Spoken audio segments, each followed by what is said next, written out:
Wake up with the sun in a steaming cup. Tune into the show where the vibes heat up. The Morning Mac got the flavor, got the glow. Start it right, let your energy flow. High takes rising like the morning brew.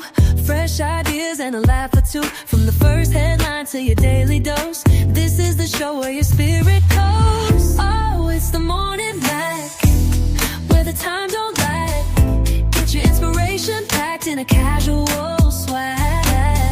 Sip it slow, feel the rhythm hit your toes. Welcome to the place where the good vibes grow.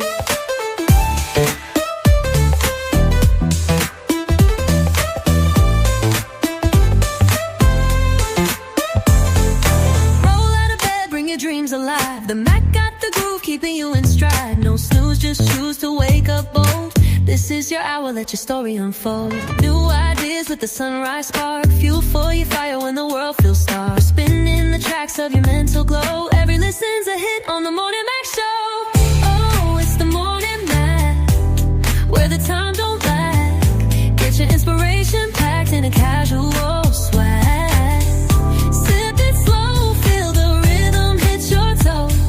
Welcome to the place where the good vibes grow.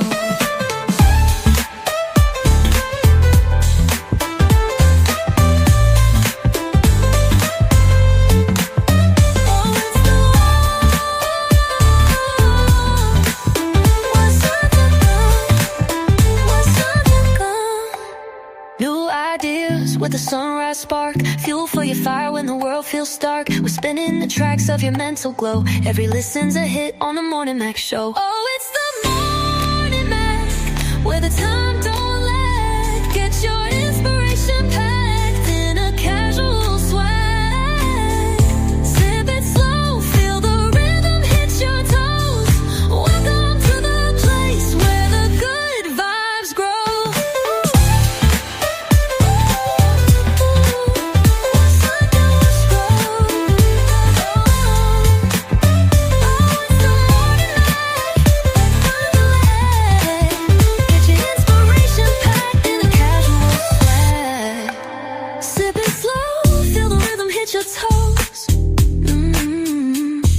Welcome to the place where the good vibes grow. Roll out of bed, bring your dreams alive. The Mac got the groove, keeping you in stride. No snooze, just choose to wake up bold. This is your hour, let your story unfold.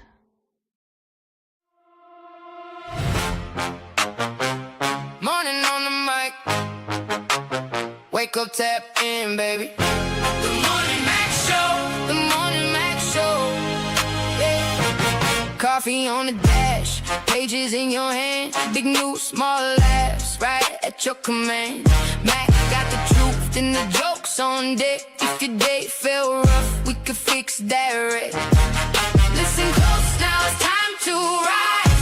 One more minute, then open your eyes. Strings come up and the horns say go.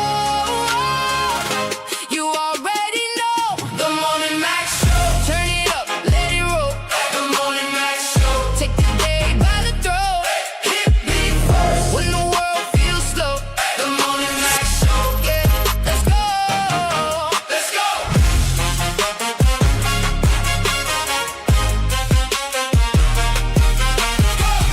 Breaking down the scene with a grin I preach.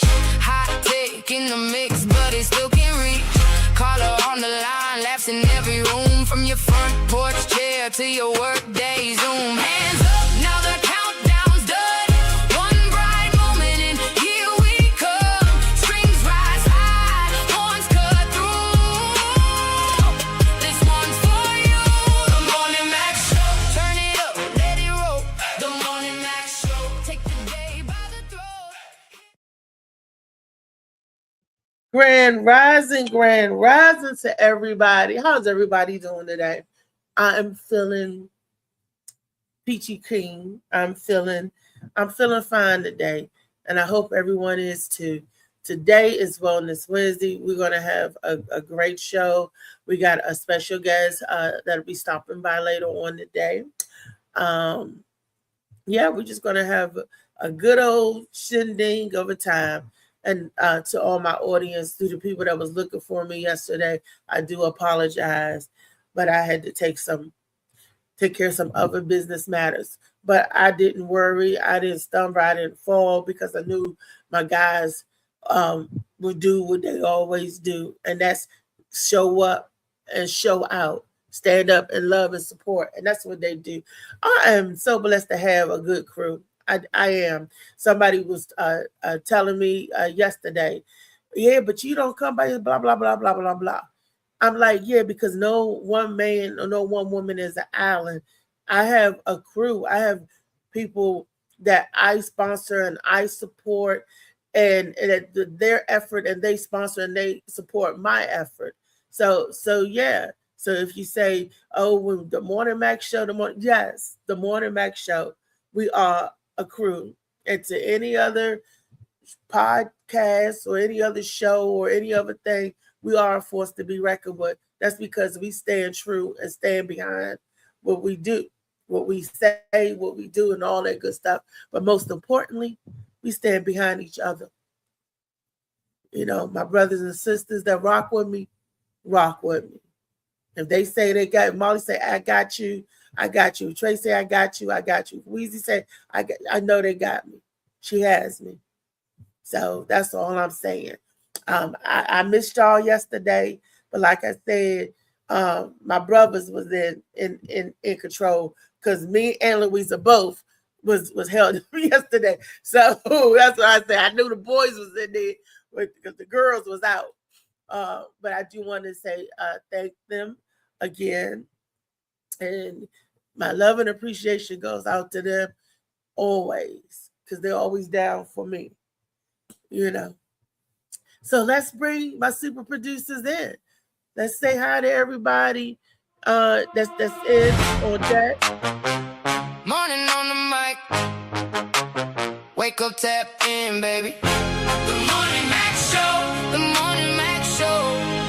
Yeah. Coffee on the dash. Pages in your hand. Big news, small laughs. Right at your command. Max got the truth and the jokes on deck. If your day fell rough, we could fix that right. Listen close, now it's time to Going on? Morning dawn. What's up, bro? Top of the morning. In the horn say go. You already know the Morning Max Show. Turn it up, let it roll. The Morning Max Show. Take the day by the throat. When the world And our favorite Uncle E. I'm so glad that they're with us today, because our special guests, these are DC residents, and our guest is definitely going to impact how DC moves from here on out.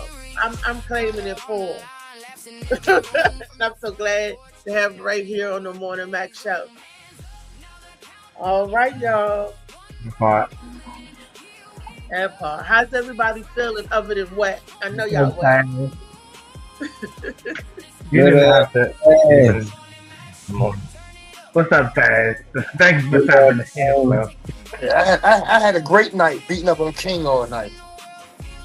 Oh, yeah. Yeah, I beat him bad. Yeah. On that undisputed. What up, fam? What up, fam? What's up, big guy? Yeah, you know you got young Phil in here. What's poppin'? Yeah. Why you sounded like JoJo Baby? You gotta holler at JoJo. JoJo just had surgery, so reach out to him. Yeah, I already did, baby. Y'all, you know I already did. And he also just had a birthday too. So y'all give him some love and well wishes and all that good stuff. Mm-hmm. That's Happy my birthday to JoJo baby. Mm-hmm. That's great. Yeah. I mean, JoJo, Danny Lion King out here. Danny Lion King out there hugging a tree and shit. Yeah, I'm waiting for it to dry up so I can go hug me a tree. Now you gotta hug it while it's wet. No, Right. I ain't hear that part. I ain't hugging that in wet. Sorry. Hold on. So you been beating Keem all night. You was cool Yeah. saying that, but when I say hug a wet tree, you stumble. You, What's you going on? didn't back up off of it. Yeah. I'm backing all the way up off that. Just Why? keep beating up on Keem all night. Yeah, So, he made me. I ain't had no other choice. He made me. so we talking about Wellness Wednesday. Y'all talking about doing kicking butt. Oh What was man, the game? It's, undisputed. it's It's undisputed. boxing. It's a boxing game, but it's mental for me. It's mental for me. You know, that's how Yeah. woosha. You know, that's Yeah, how two woosha. times. Yeah, Mike Lowry. Yeah. He wasn't Mike Lowry. You know that's how we be bonding on the evening hours. You know when ain't Believe nobody around, everybody a little bored. We get on the game and we play each other. what up, Cal? Okay, a little friendly competition. Okay. Yeah, Chout So, gonna so join. far, Uncle E, is you the king of the roost? I'm definitely that. You undisputed? I'm Yeah. definitely Okay. undisputed. All Okay. right, I'm it's on the surprised. live stream, so okay. Look, Yeah, Molly Mall, did you play the game yet? Molly didn't get in there and kick y'all butt? Nah, man. I just be going live with yeah, them, he the man. sports commentator. They be having me dying laughing, talking shit. And it be cool. It be cool. That sounds fun. Y'all playing online? Okay. Anybody play? Yeah, online. They playing online. Okay. It's Okay. online. Yeah, we So turn. far right Yeah, now, you the king till you get we whooped by that turn the 9-year phone. old. Yeah, we turn the phone so everybody can see. I put my phone on the TV so everybody can see it. Okay. Mm-hmm. Yeah, I But know there's me. this one little 9-year old out there that's gonna rock you. Nah, you duck them. You ain't trying to play them. They be cheap. Oh, Oh, The 9-year olds, they on it. They know little codes online. I ain't playing that. Those special attachments for your We just controller. playing we play no, each other. you just got. I mean, the game is about timing. So if they got a cheat code for timing, then hey, try. One Please keyboard. try. Back at that. Hit one button. That thing do a whole combination. Yeah, them shortcuts vicious on PC. That's why I don't like playing that shit. Definitely a PC user. They don't understand you can create shortcuts on the keyboard. So they got to hit about 5 buttons. I can program that on the keyboard to be one button. So I'm Mm-hmm. tapping that one button. I can tap that button, 3 other buttons. He just nonstop. Like, yeah, it's crazy. They Right. be having that's timing right there. Reese. We gonna King, get and King is not no garbage. He can beat some dudes. He just can't beat me. But he can. Yeah, he ain't no Oh, garbage. he was toe to toe now. I ain't gonna keep I'm not ducking. saying no. That's why I say he's not no garbage. I'm not gonna say Oh, that. I Get just, in line. the things he Hit should have that been play doing. button right on Okay. time. Beat So with that big means, and brain I do straight want through to the give a floor. big, Start big your welcome and a round of applause to Mayor Dr. Wanda Turn Hamilton. it up, I'm let it taking roll. for you, The boy. morning Max show. Hi, Take the Miss day by Mayor. the throat. hey, look at how you're supposed to look. Miss Hamilton looking right at your top. How you doing? Doing fine. Just trying to connect this to my social media before we go on. Oh yeah, you can do that. Okay. It's a pleasure to be here. Yeah, it's a pleasure to have you. Good to see you again. Looking forward to it, absolutely. Mm-hmm. Yeah, I'm excited about that. Got some more time to get in here. Miss Hamilton gonna hook up her social media. I'm just gonna go ahead and put her back in the background while she do that. Give you And your time to do that. do it wave when you're ready to get back on. Okay, Before thank you. We'll reintroduce you again. Uh-huh. Yes. Exciting. I like I it. had the esteemed pleasure of meeting Mayor Hamilton in January at Ricky's birthday party and everything. I was part of the entertainment crew. And in the morning, Mac was in full effect. We had me, it was myself, Trey, Molly, and Phoenix. We were all there representing the morning Mac. And little did we know, the mayor, the new mayor of DC. I'm claiming it for y'all. So if you hear me saying the mayor of DC, she's running, and she just when she after her speech or after she talked to the community and the people that was there, it's just like I felt her energy and I felt what she was saying, and I think she'll make a really positive impact. She reminded me a little bit of my favorite mayor was Mary Berry. I'll go on record saying that, for DC, but she seemed to have the zeal in her heart like he used to have. So I don't know, other than everybody should remember Mary Berry, even the scandalous part of Mary Berry, but his life was his life. But as far as his politics and for the DC people and the residents, in my lifetime, he was the best. I don't know about anybody else. What you say about that? Yeah, he was definitely a humanitarian towards DC and all the patrons in DC. He was human. He was human, and that's what made him a better mayor, because he understood some of the things that we was going through. And not to mention, Marion Barry lived in the hood. He didn't really want to be in no big house and all that. He wanted to be around the people that, that understood him, and he understood them. So, I take my hat off to him. He definitely, to me, was one of the best mayors Washington, D.C. has seen in my life. All day long. All day. Okay. Ron, you want to collaborate on that? You're another Washingtonian. Do you want to say anything?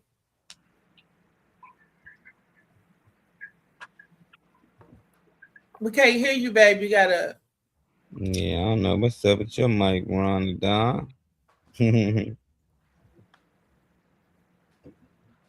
they might not want to hear from Ron. Yeah. Might got refresh, Ron. Yeah, refresh and come back. Might. Morning, All right, man. That means you ready this time. He must have gave him the thumbs up. Let him know you ready. Okay, now that's Kool-Aid. All right. Hey, Kool-Aid. What's up, Kool-Aid? Yeah, Kool-Aid zapped right out of there. All right. Just go ahead in the comments, girl. She zapped out already. Yeah, this is connection problem. Just come back. Yeah. Come back in the comments or whatever. Nah, that's cool. I was gonna say, I thought she gave you the thumbs up. I was about to say. I was gonna say, go ahead now. Let's get it. Yeah, got a couple of minutes. Can y'all hear me? Yeah, we can hear you now. There we go. All right. I had to sign out and then come back in. Oh, but I just want to say thank you guys for having me on the show. And to me, DC had definitely did a 360, but Man Barry gave me my first summer job, and let me tell you, it was at Bruce Monroe, working in the rec center. So he definitely, like he said, he's human. Everybody gonna make mistakes, but I definitely got some good questions for this young lady that's about to come on. Okay, that's what we want. Remember Ron was out here running for council member. I remember Ron out here in the Ward 8 area, in the neighborhoods.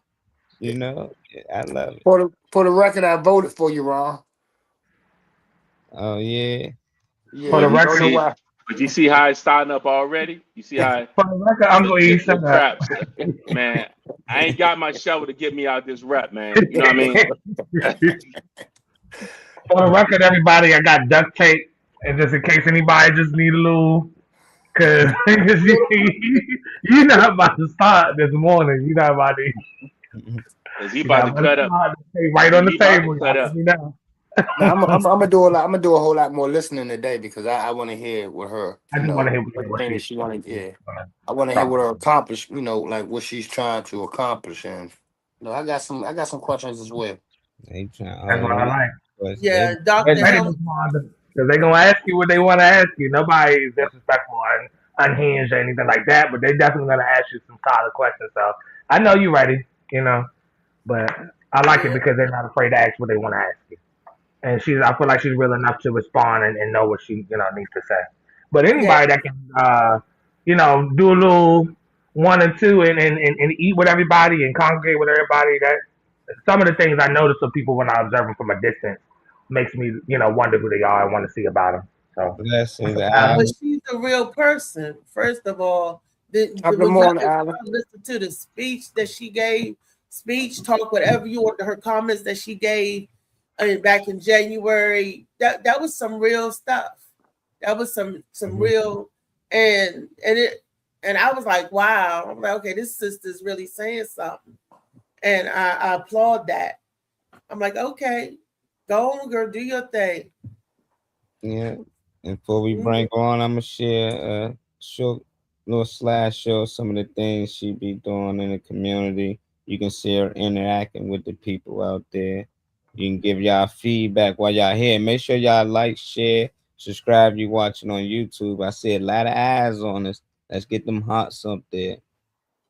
I walk in power, I stand in grace.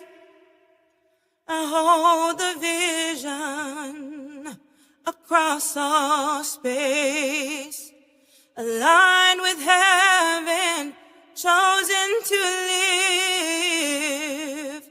All that I am is all I give. I am not becoming, I already be. I claim every promise spoken over me. The light inside my spirit can't be dimmed. Every step I take, I know I win. It looked like Cal at the end. It looked just like him.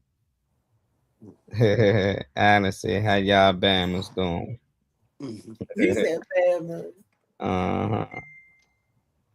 We fine. We fine. How you doing, Bama? Good. You out there in the A, how the weather out there? It's raining down here. Yeah. The weather is down there where he at. Hopefully it'll subside and we can have some more beautiful days. It's going to be hot though, I heard, y'all. So Yeah, the rain always bring the heat. Good. That's good. A lot of y'all need to sweat anyway. It's not a lot of y'all sweat need. is good. I know it's Wellness Wednesday. Coffee on the dash, pages in your hand, big new, small laughs, right at your command. Mac got the Hey. jokes on deck if your day Hey, fell.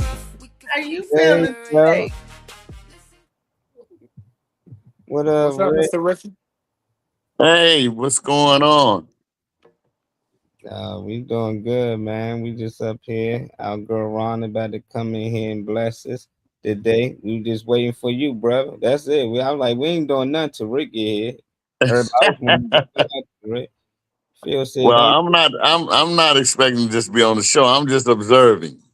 Okay. Okay. Yeah, I'm just observing. Hey, bodyguard Rick. Okay. Hey, Hamilton, when you ready, nod your head. She said. Okay. So. Listen close, now it's time to ride. The lady of the hour. Then open your Introducing to the Morning Mac Show with Dr. Rhonda Hamilton. I knew, man. What do you think?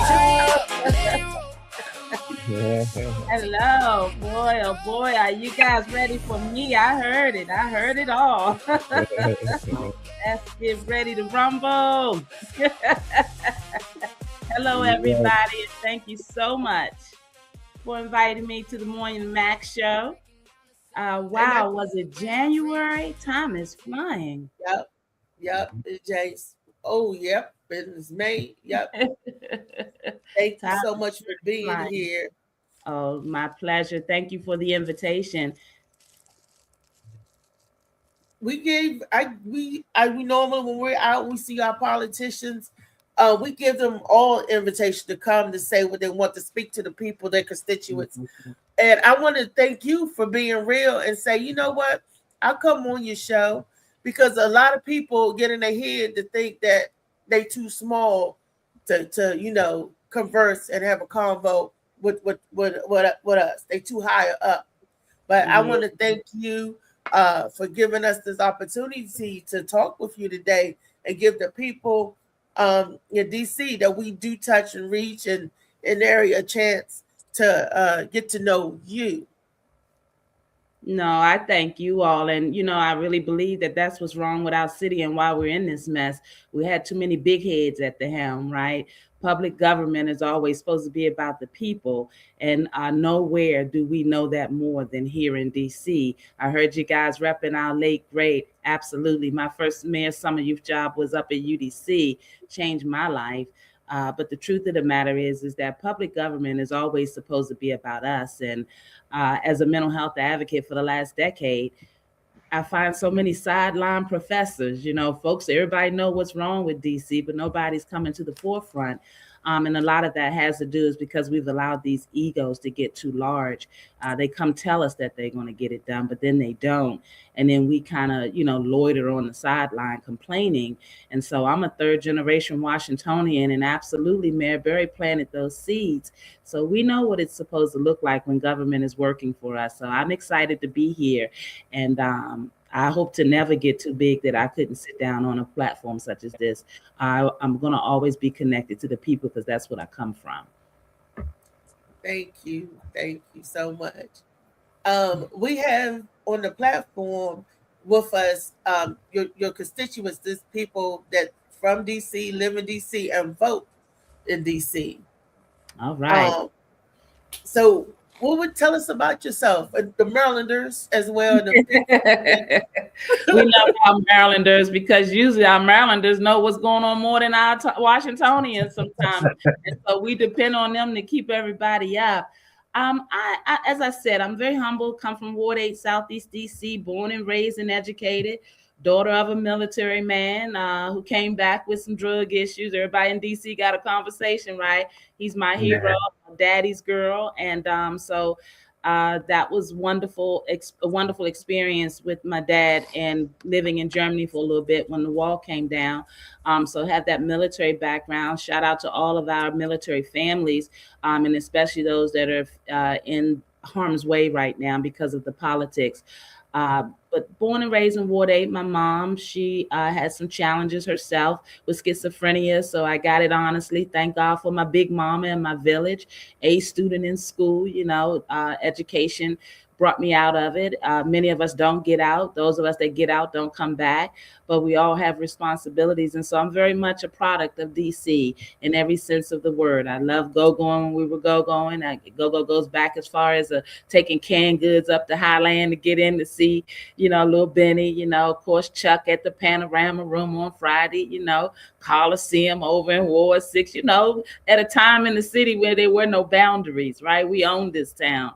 And a lot of that was due to Marion Berry and the pride that we had of being from DC. And so in all of my 56 years of living, I will always rep DC. And when we see that it's this bad, we got to come to the forefront. I'm a UDC Firebird. I was a cheerleader for a while, got that out of my system, Dean's List major, you know what I'm saying? Just a typical DC story. And my mother had a stroke. I've run a real estate company for many years. I've actually ran a real estate school, taught many people how to do real estate and also how to get their business open as a broker.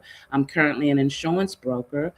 So I had a really strong background in financial literacy. And so coming back to the community and seeing when my mom had her stroke and I'm watching, we weren't interacting the same, just like everybody else, I'm up, I'm out, I'm running businesses, doing my thing. And my mother has a stroke and we take a trip down to social service building on 6th Street in Northwest. And shout out to the social service building down there. But I just, she had a stroke. She wasn't quite 65 yet. So she had to go and they were retiring her early from work. And she had some challenges. And so I stood there and I watched how she just seemed like she was selling her dignity just for services. She's somebody who had worked for many years and sacrificed. But I noticed that the services here in the city, it just felt like a downgrade. It felt like, you're standing in line, putting up with anything just to get a little bit.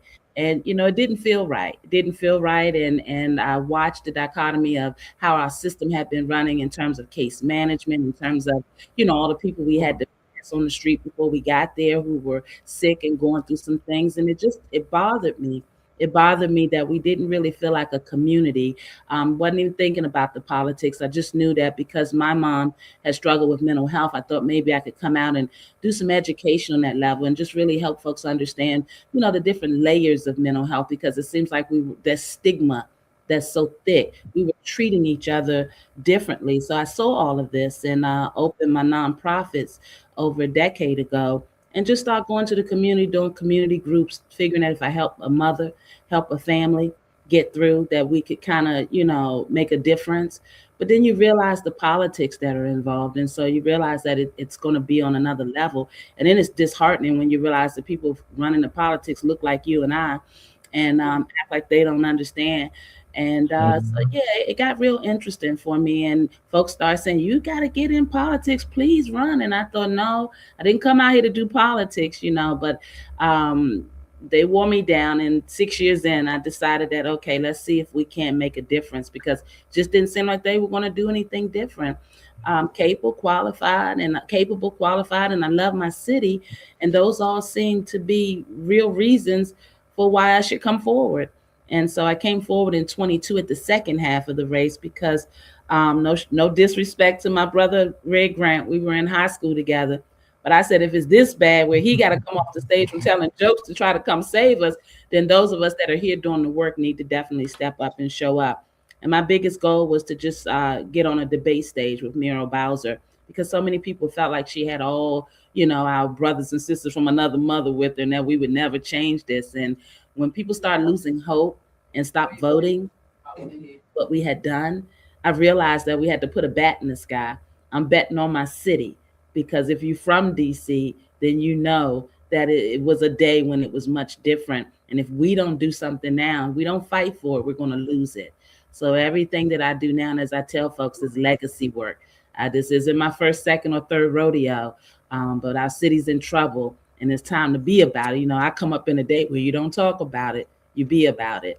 So that's who I am at the forefront. And I love to take it on the chin, because the only way to go forward is to have these conversations, these come to Jesus moments. But this is our town, regardless of the president, Ms. Janine Pirro, and anybody else who's in doubt.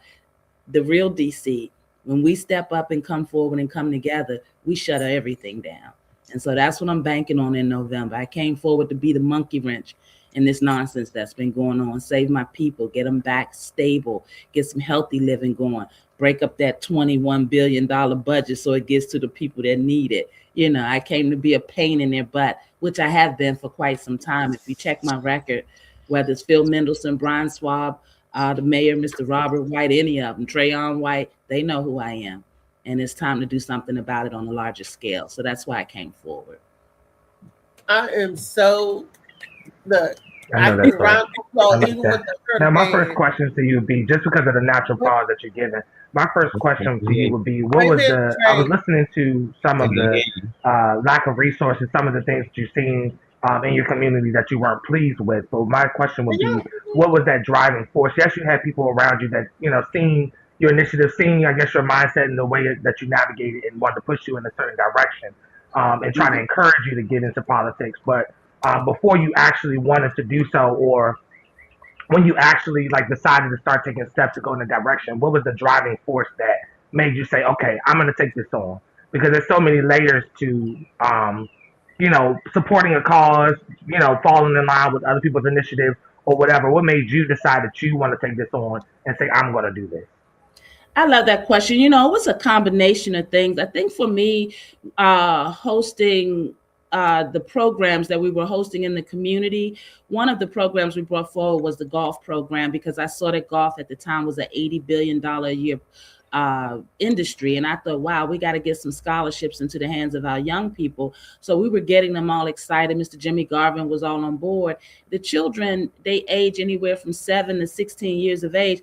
They didn't know who Tiger Woods was, right? And so I couldn't understand that. I'm like, what in the world? I mean, and there are many people we should have, but we teach them so much of their yesterday's history, or the legends that are no longer with us, that they don't know their living history. And I just remember that registering for me, and then also when I looked at the reality that I had case workers telling 23 and 24-year-old mothers that they didn't need to work after we had gotten them motivated and gotten their resumes together, worked through the trauma they had been dealing with and the domestic violence situation, freeing them up from all the things that you go through, and then getting them ready so that they can go out and take control of their own destiny. And you got government programs telling them that they didn't need to work. And I thought, well, how are we going to break the cycle if we don't have a realistic set of resources for these families to go forward?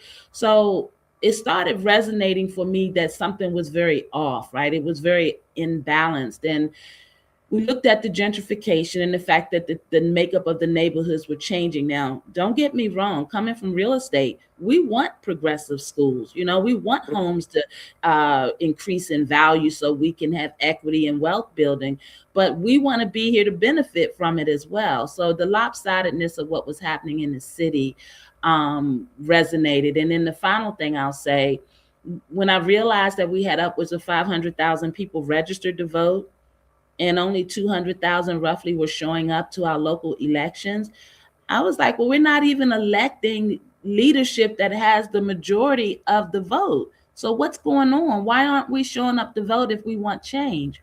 And so I think that's what did it for me, was the fact that I felt that the hope was gone, our families weren't flourishing, and they were not advancing our children. That was a problem for me, because if the education system didn't work for me, who would I be coming from those humble beginnings? And I got a wonderful education at the DC public school setting. So I just wanted to understand the politics that would have our children so ill-educated, ill-prepared, and to watch the makeup of the communities. In our communities, we've always had drugs and, crime and things like that, but there was a code. You took care of the children, you took care of the seniors, and we still found a way to have community. And what I found going back into our communities was that we were separating, we were dividing, and government seemed to be growing and thriving, and other folks were showing up having a different experience in DC than the folks that are generationally connected here. And those resonated for me. Okay, thank you. Well, I want to know, I know you see it, we all see it, the problem with the youth, since you're speaking of the youth and them wilding out. I've never seen such disorder and chaos among our young people than what we're seeing now. Even growing up through all my years of DC, because family always lived in DC, I've never seen such a disconnect with the lawlessness, with the youth when they get together in these groups and stuff. Can you speak to the temperature of that, of what's going on, and how, or any suggestions that you have, that how can they get that under control? Because this is just unacceptable.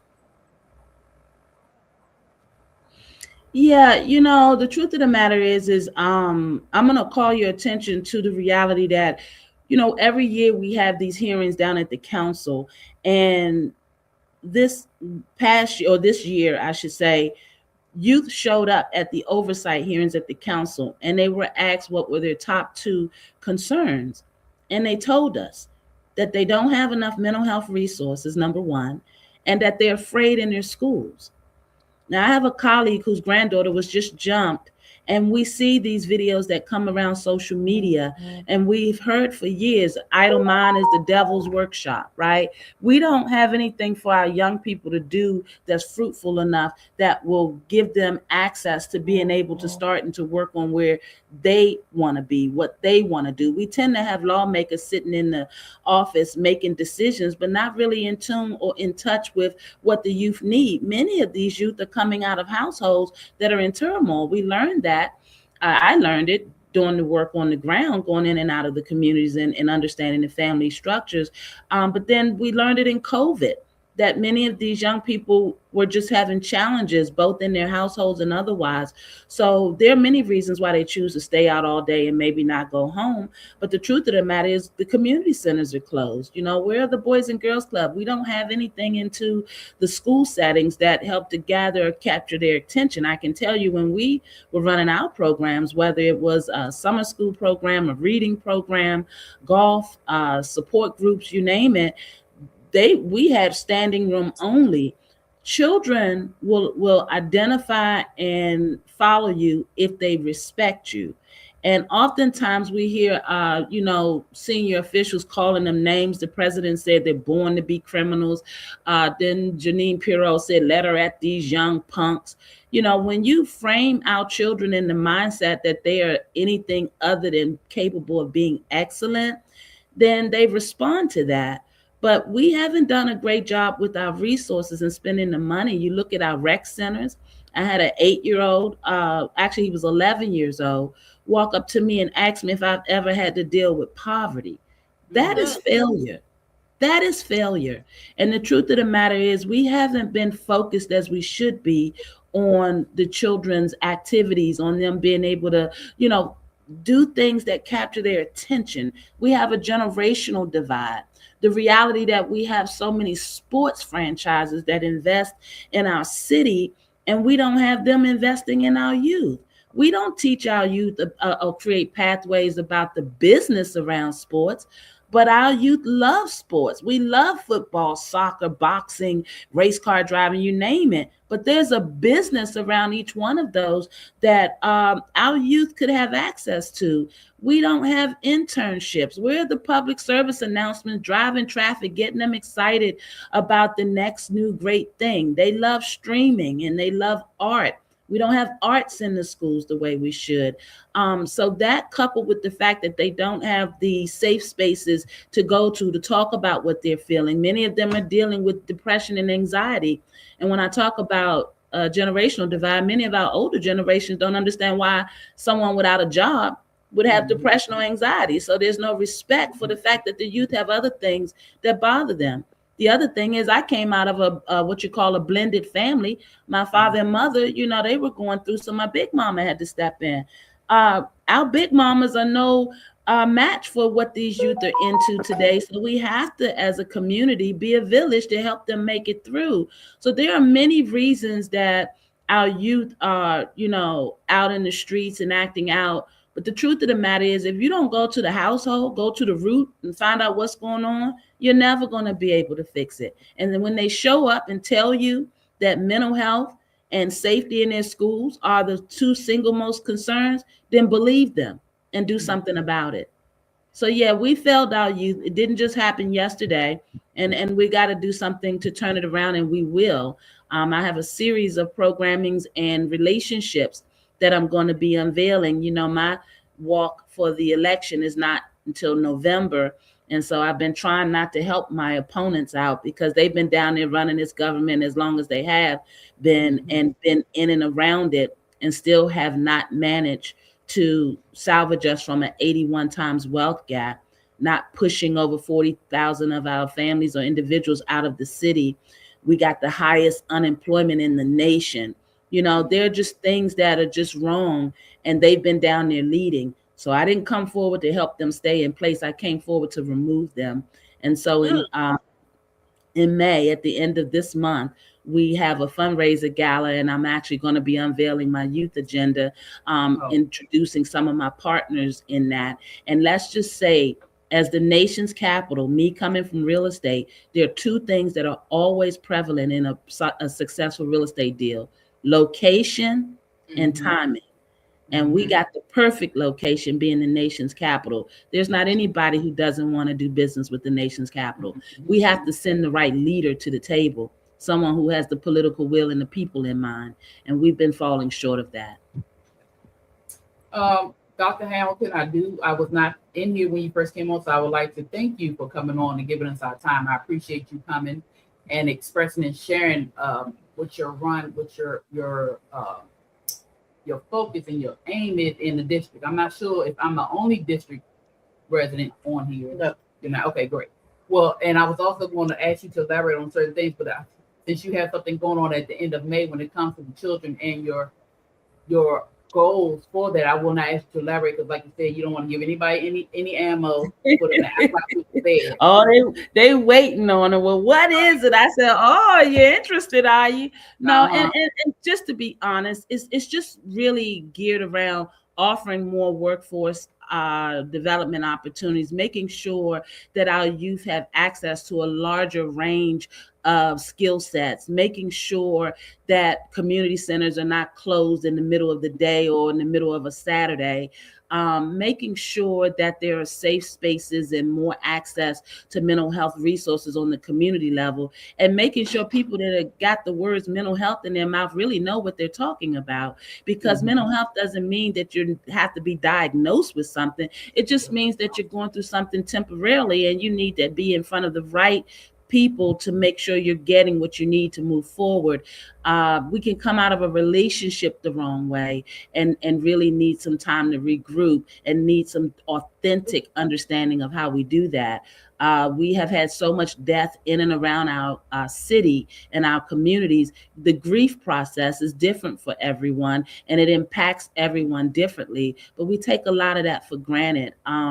Worrying about passing your grades or passing a test or being able to read, that brings on stress for our young people. So there are conversations that we're just not having because we don't have the right people at the helm. And so I don't pretend to come to the table and not know what I see and what I'm qualified to do. And I think it's time to separate what we've been calling leadership to make sure that we get the right person in there. And so that's what I came forward to do, to give you all the understanding that there is a different choice and that we do have to do this together, and that I will not dumb myself down to allow you to believe that what's been going on is acceptable. How about that? Yeah, I appreciate it because I want to ask you, and I know you're gonna be honest. And I want to. I didn't get to see all who's on the panel, but I see a lot of DC Net and DC residents here too. So I appreciate y'all coming on. Will you keep, once you're elected? Will you keep some things that Mayor Bowser has in motion already, or do you plan to completely start over? I like that question. No, a responsible leader, in my opinion, you don't get rid of what's working, right? You're concerned about what's not working. And one of the ways, I know that I'm going to inherit a lot come November in terms of winning the election. I'm going to inherit a lot of where we aren't doing well as a government.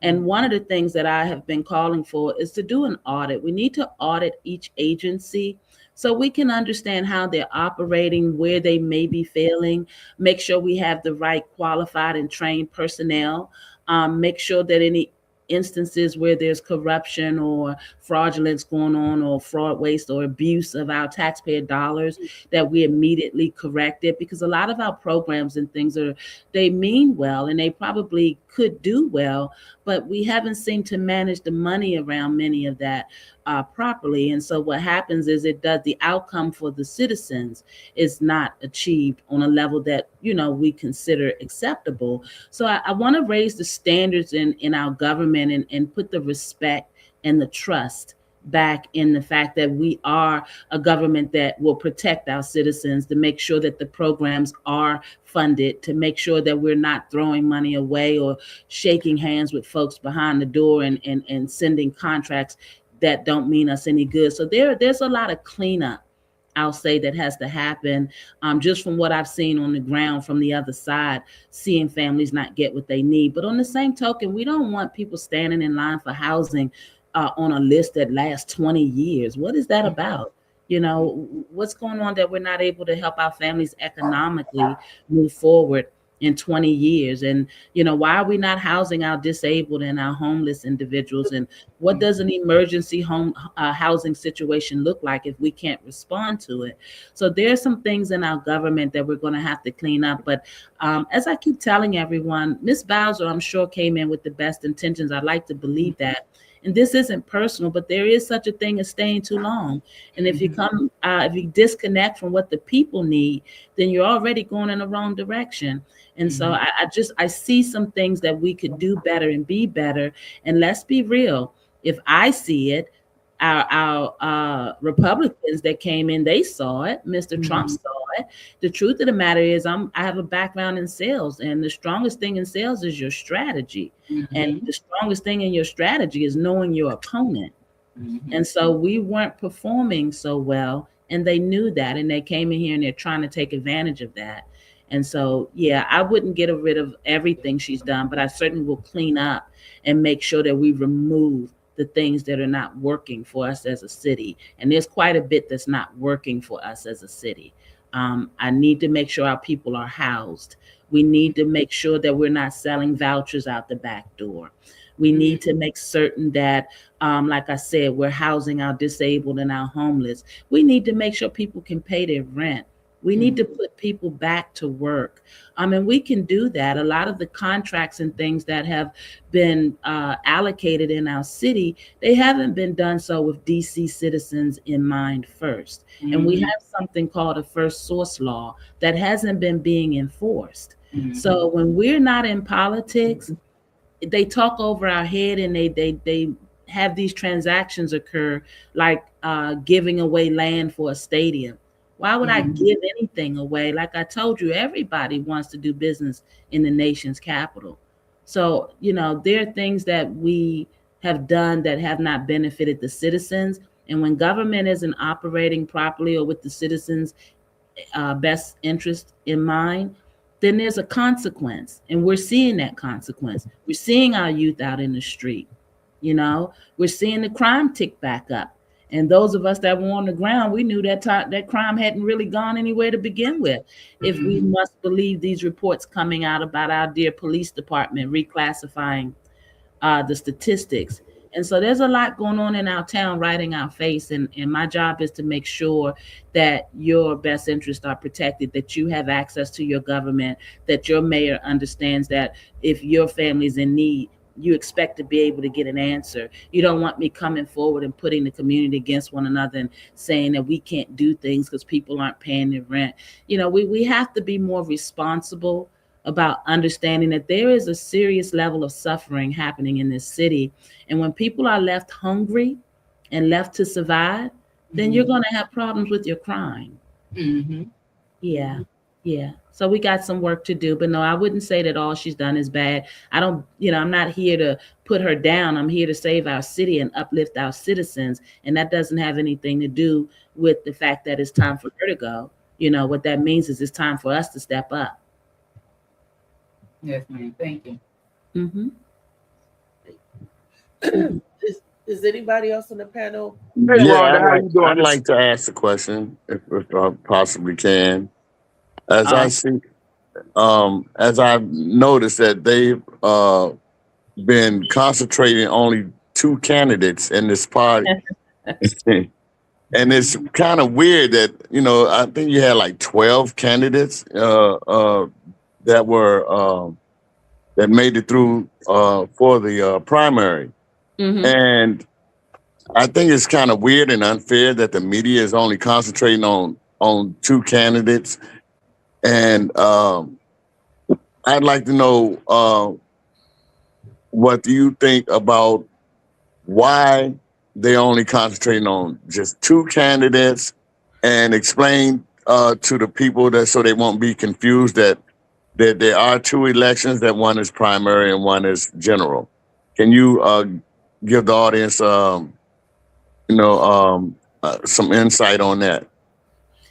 Sure. I thank you for asking that question, because a lot of folks do get confused. So first and foremost, we are the nation's seat of governance. This is where the lawmakers are. So you can imagine people show up here every day with a political agenda. And those of us that have called DC home for years, or those of us that are living out right outside the borders, we tend to take it for granted because we see it all the time, right? And so many of us haven't been down to Congress, and so we don't really know what really goes on down there. We know what they tell us.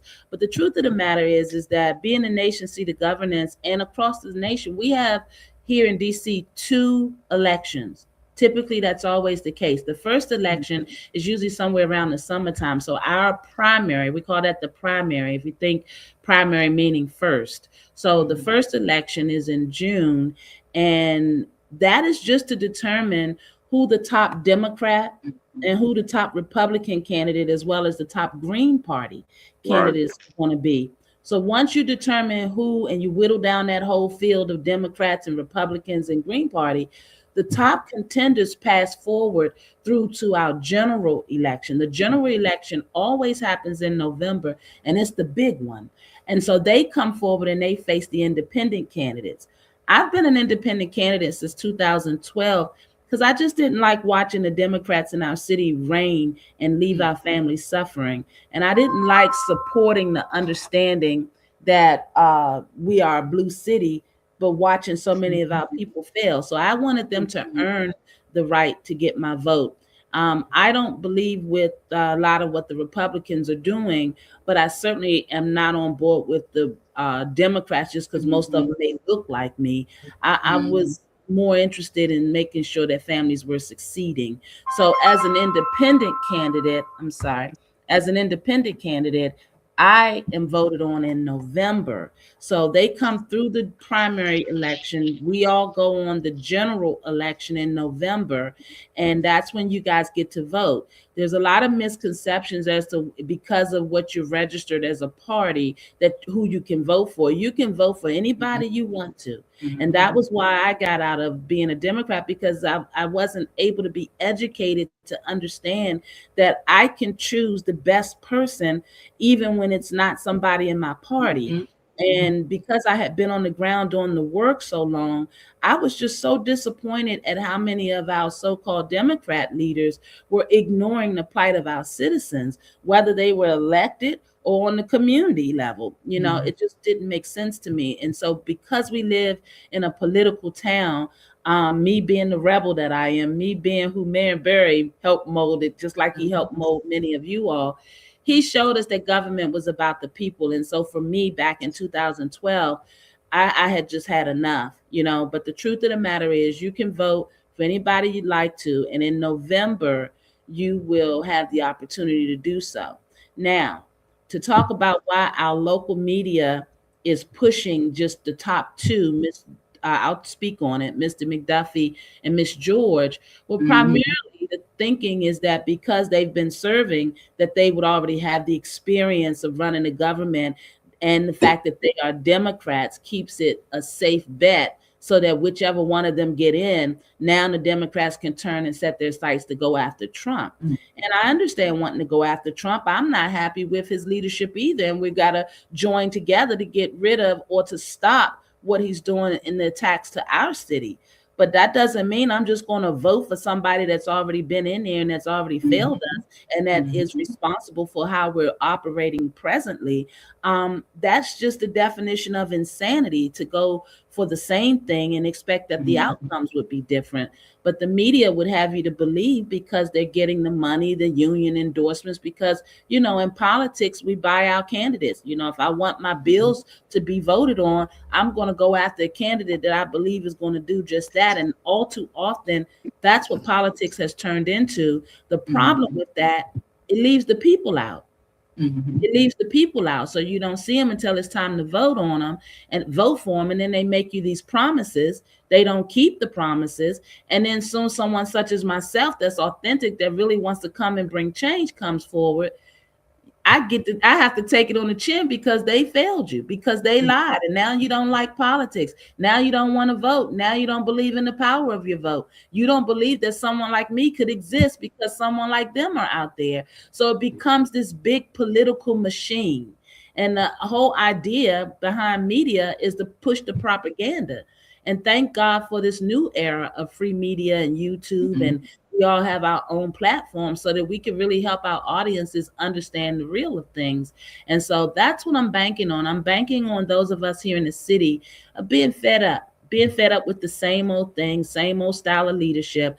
I don't mind. I'm thick-skinned. You know, we can have a conversation, we can disagree, but as long as when we finish, we both go forward together, understanding that saving our city should be the single most concern for every Washingtonian, whether you're a native or whether you migrated here. If we lose our city, then we're having a different conversation. And Mr. Trump and his supporters will obviously turn our city into what they'd like to see it be, and not for what it's been and what it should be. So yeah, Ricky, I like that question.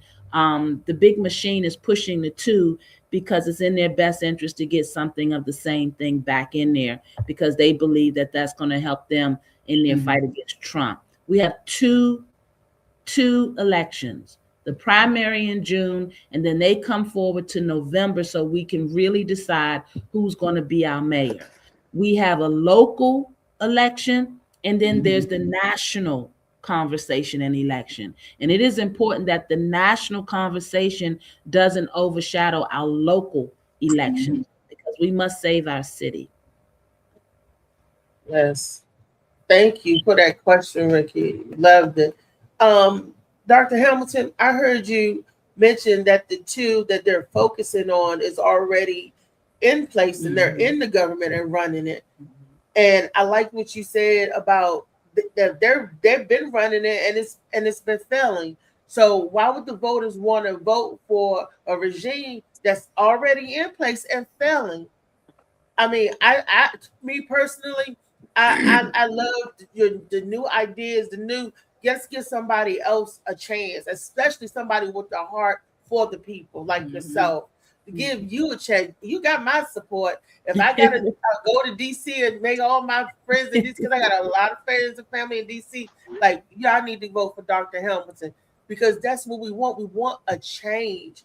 And like you mentioned, we can't expect a change if we got the same regime in there. We got to get them out. We got time for new world order. What they say, new world? Let's revive old Marbury spirit and heart. Absolutely. And that, that was the motivation for coming forward, was that I know what it felt like for me at a time, seeing him walk down the middle of the street, up, what he used to say, up with hope, down with dope. Or, he would always have some little inspiring saying he would say. But, he just was real with it, and we could relate to it. And then when he went out in that government, they can talk what they want about his personal. He took care of business in that government, and he has the respect of a lot of them. And he didn't have to do that, leaving the people behind. And so that's what's interesting for me, is how they sell us on the fact that they're working for us. But we've never been in such dire straits than we are now as a city. And we've got to do something about it. But I'll be honest with you, the fear factor is interesting. People are really afraid of change when they don't understand it, and so that's where the trust factor has to come in. And I think that the trust has been so eroded in our communities and government relationship that it makes it hard for some people. And then also, let's just be real, a government that hasn't been running right, that's been greasing some pockets, people don't want their paychecks to change, so they worried I'm coming in here to mess up their money. And so that would be motivation enough for them to vote for the same old. But shame on them, because like I said, we've always been a city to take care of our young people and our elders, and to keep doing the same thing, knowing that those two populations are failing. Working class families can't afford to pay their rent. We're pushing them out of the city. The DC that we knew yesterday is suddenly changing today. All of that is relevant. And so if we're going to be selfish and allow ourselves to continue to fail just so a few folks can make a dollar, then who do we complain to when we fail and we don't get what we need? So this vote is very, very important. As I tell people, human dignity and human decency is what's on the ballot in November, period. Thank you. Right. Rhonda. How you doing? This is Phil. Hello. Hey. Well, as you know, I'm involved with the voter registration stuff. How do we get these young kids involved? I talk to so many kids that are so discouraged with the process, they just don't want to be a part of it. And I'm trying to explain to them, change is where you make a difference at. But they've been so discouraged, and what they've seen has not lived up to what we've told them. So how do we get them involved? What do we do with these kids? What are you thinking about youth programs as far as youth leadership, youth mentorship. I mean, our youth helping our youth opposed to us telling them what to do and let them help themselves. I mean, you know, it's been really discouraging sometimes. Yeah, it is, but keep the faith. I tell you this old adage is proven to be true every community we walked in and every opportunity we had to build a relationship. People don't generally care to know until they know that you care, right? And so you're coming to achieve them getting involved, but you have yet to find out what it is that would motivate them to get involved. So sometimes you got to ask them what's on their mind, what's going Right. on, what would it need to look like for them to do something different? Because if you don't have an engagement or a conversation, then it's like you come in to tell them to do something, and the natural action is to rebel because they seen what you got, right, in their mind. What makes you any different than the person that came before you that told them it was going to be something different and it wasn't? And so I think that if we realize more often than not that there's a trust bond that is broken, there is a respect that we owe our young people, because whether we like it or not, the world that they're going to live in, we're going to be gone. We're not going to be here forever. So Exactly. we got to respect where they're coming from Exactly. and figure out how we can provide a foundation for them to have better outcomes. But when we keep letting them down and assuming they don't matter, assuming that they don't have a point of view, assuming that something's wrong with them, they're menaces. You know, when you start calling out young people names, if they had gave up on us, who would we be today? And I think a lot of times, a lot of us show up talking at them instead of giving them Exactly. respect to join the conversation. I have pastors telling me, you know, I say, is this a youth meeting? We talking about the youth? I say, they say, yeah. I said, well, where are the young people at? Oh, we having a Say hard it time again. here. Yeah. I said, what, you still going on with the meeting and you can't get the young people? That might be where you start at. Figure out how you can better relate to young people that they would want to show up. And oftentimes we're talking at them instead of giving them the respect of being able to join the conversation. That's like having a new members meeting at church and only the old parishioners are there. No new members. And you can't No, understand why Reese. you can't get no new ones, right? Yeah. Reese, I got a better one for you. They had a meeting at the police station and wondered why all the kids didn't come. I can tell you this though, it's some bright young people out there. Our children, when given the proper opportunity, my God, they will hip you to some stuff. Now, granted, you know, they're a little loud and outside, but the truth of the matter is when you earn their trust, it is unending. I got some young people out there. Sometimes I'm on the metro passing out the cards and having conversations, and they'll stop me and they out selling the little smell good now. And he said, hold on, I gotta stop. They go Miss Rhonda. You know, that feels good because it means that we build a relationship that he knows wherever he sees me, no matter mayor or not, I'm always gonna be Miss Rhonda. And I'm okay with that.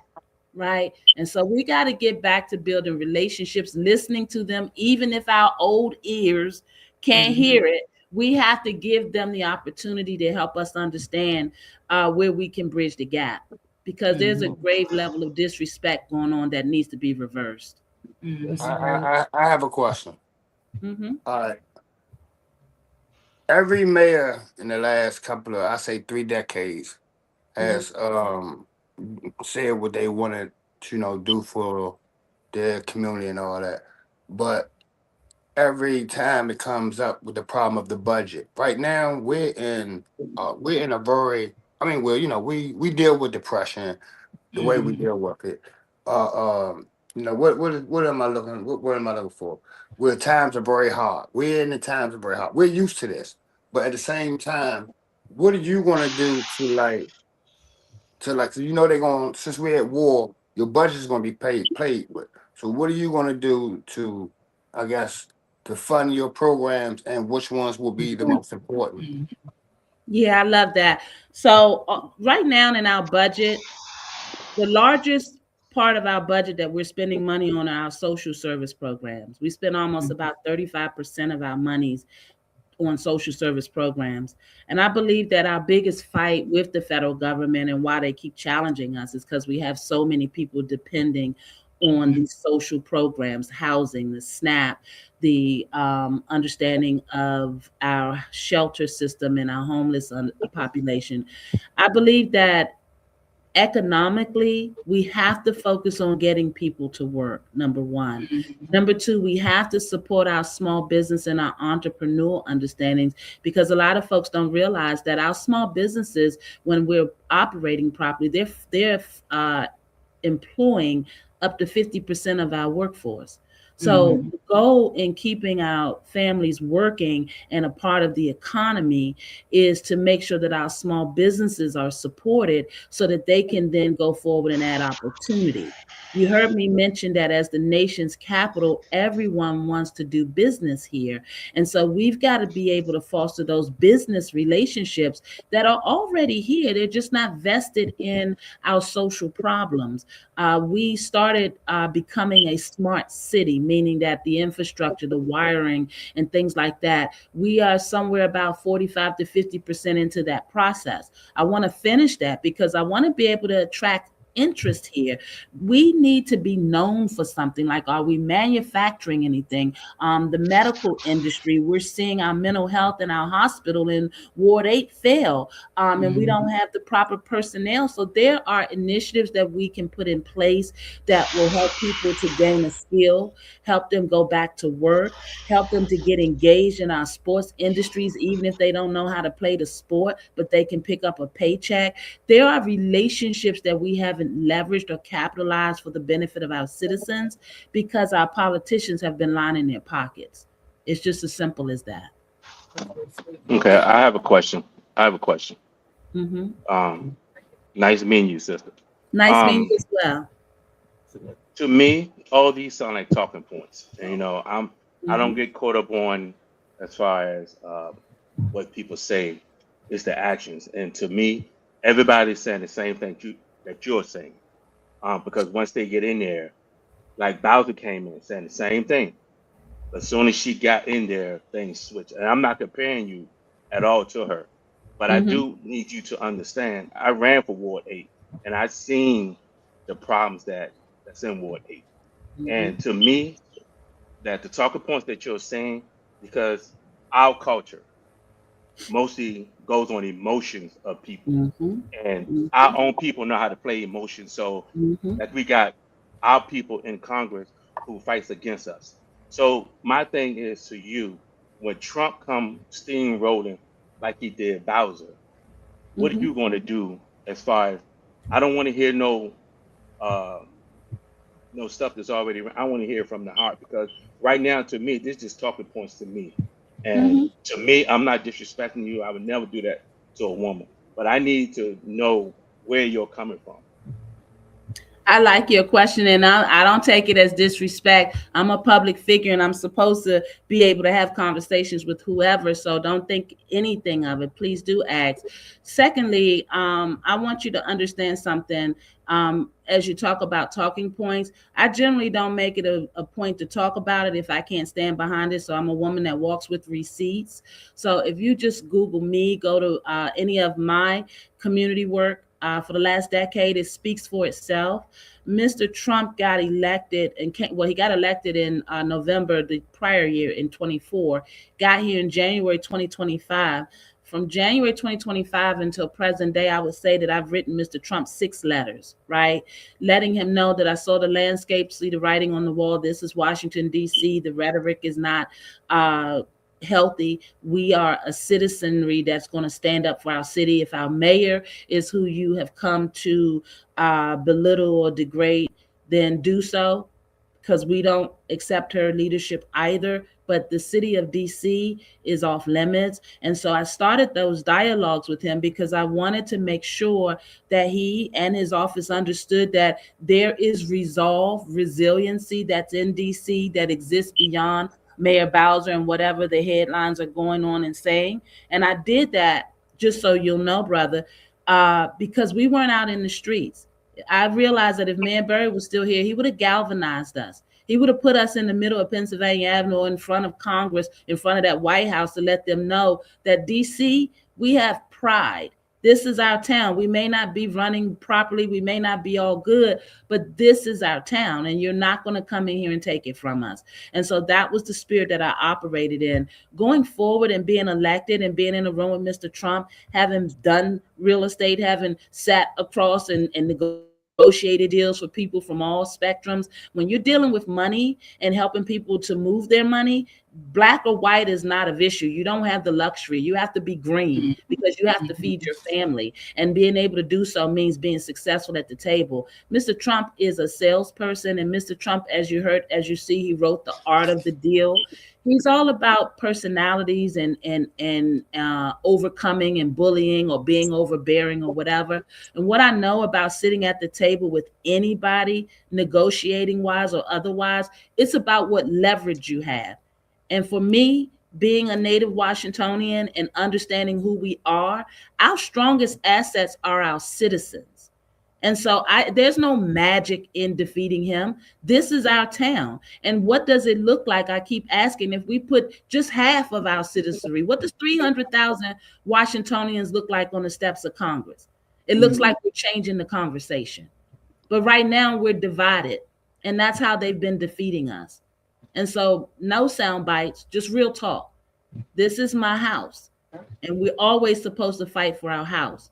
So I would sit down with Mr. Trump as I would with any of them and help them to understand that you're not going to defeat 700 Washingtonians. You're not going to defeat 300 Washingtonians standing up for this city. You know why? Because optics matter. What we haven't realized as Washingtonians, the world is watching us. Why aren't we showing up for our town? So we're putting and projecting on what Mr. Trump is going to do. What have we done? What are we prepared to do? Because that's the true politics of it. It's the optics. Speak it, sweetheart. You got my vote. You got my vote. You got my vote. I want to hear back from my brother that asked the question, because it's important for me, because, you know, in 24, we lost our black brothers. And it was because we weren't able to do more of this. And I don't dare want to make that same mistake. So I hear you. But to be honest with you, I would hope that you're ready as I am to stand up and let them know, you know, who we are. And that's how we're going to defeat him. We're going to allow the media in the world to understand that just like Iran, just like Gaza, just like Burkina Faso, just like anywhere else in the world where they're fighting for their independence, so are the citizens of DC. And no one else's independence in this town is going to be more important than ours. And that's the politics of it. That's why we have to show up. We have to leverage where we are to go forward. And I agree with you. Our last mayors, many of them let us down, didn't do what they said they were going to do. And I think that a lot of that has to do with this partisan politics. Because I'm Democrat, I have to do this. I don't operate like that. Not when I'm watching my people suffer. So I hear you, and I feel just like you do, and that's why I came to the forefront. And the way you keep me honest is you stay in the forefront. You stand right there with me so that you can understand why it's important that we fight to save our city, so that you can walk into my office and say, hey, Dr. Hamilton, X, Y, and Z. See, I was on the other side of that. I was on the other side of that, trying to get in that office to save families for politicians that didn't care.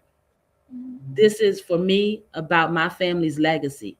And that means more to me than anything that anybody can project onto me. So I would say to you, check my record. I walk with receipts, and I'm generally not talking about it if I can't back it up. I have another question. I've interacted with at least 3 or 4 different mental health institutions in Washington, D.C. And I want to know what it is that you've possibly seen that you want to change about the mental health, let's just say, community. Wonderful question. I don't like the core service model. And what that means is that right now, our Department of Behavioral Health, they kind of are the quarterback. And then they have these contracts that they award to various different agencies that says that they are going to help the citizens with counseling, therapy, wraparound services, or what have you. The challenge is that when we have a system that has to trust an outside party to care for our most vulnerable, we have to make sure that we're providing, because we don't have proper oversight, is the money is not being spent properly. We seem in our mental health setting, we seem to have just one or two different types of populations or ethnicities offering our mental health care. I love my brothers and sisters from West Africa, but that doesn't mean that their bedside manner is the best. And we're seeing a predominance of them end up in our mental health setting. And if we don't have proper management and training, then we're putting our people at risk. And the truth of the matter is that we should be able to offer a diverse understanding of caregivers, and we're not. And that's another area that we can help our young people get involved with, help our young adults get involved with, but we're not. And we have to do better about it. But yeah, in our mental health system, I would certainly open up the spectrum so we have more care providers to choose from. I would make sure that we have better supervision. I would do pop-up inspections at those places that are offering these services, because I know what goes on. And I would make certain that people that were receiving contracts to take care of our most vulnerable were truly qualified. It couldn't simply be on a relationship understanding. And that's why I want to audit our agencies, because I know that there are too many people living off of our government taxpayer dollars that are not providing the proper service. And we got to stop that. Right. What I'm hearing you say, and I'm so glad you are, is that you are ready and willing to pull the district out of poverty. Poverty is not just the lack of money. Poverty is the underutilization of resources. And so I hear that you are ready to utilize the resources that have been here the entire time. They've just been misused and misdirected. So I do appreciate the fact that for you being a DC native, or you being a Washingtonian, for those who don't know, DC, and you have witnessed the misuse and abuse of not only financial resources, but of the people, because we have the numbers, but we are put where they want us to be placed. So I appreciate you taking what you see, taking your experience and your vision to place it for a greater part of the district. We're not just a political town, we're people. We're not just here for you to come and make money off of us. We're here because we have a voice and we have a culture. So I appreciate you pushing and standing up for that culture and for our voices. No, I appreciate what you just said. You said that very well. I think a lot of times when it's political season and folks that, deem themselves to be these political mindsets, they want to hear you say, oh, I'm going to implement this policy and I'm going to do this, without even considering that when you don't have a government that's been operating accountable, or you don't have transparency in what they've been doing, then the possibility is that you have laws on the books, which we do, that just haven't been being enforced.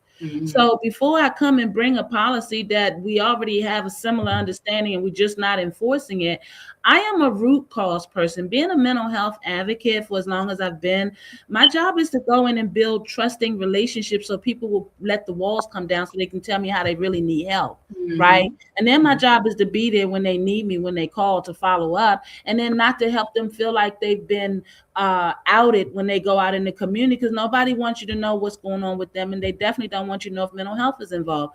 So there's a certain way I have to operate, and people in my agency have to be trained to operate, which is with a certain level of decorum, making sure that people feel safe, protected, and trust you, and that it's confidential. So I understand that there's a certain way that our government is supposed to operate, but I also understand that it's leaving you all behind when you don't know what's going on. So if all I have to do is come here and say, oh, I'm gonna put this policy, I'm gonna do this, well, what about the mess that's already brewing? What about the money that's already being lost? If it were your own checkbook and checking account, you wouldn't keep pouring money into an account that keeps disappearing and you're not getting or understanding what's going on. It's the same thing with our government.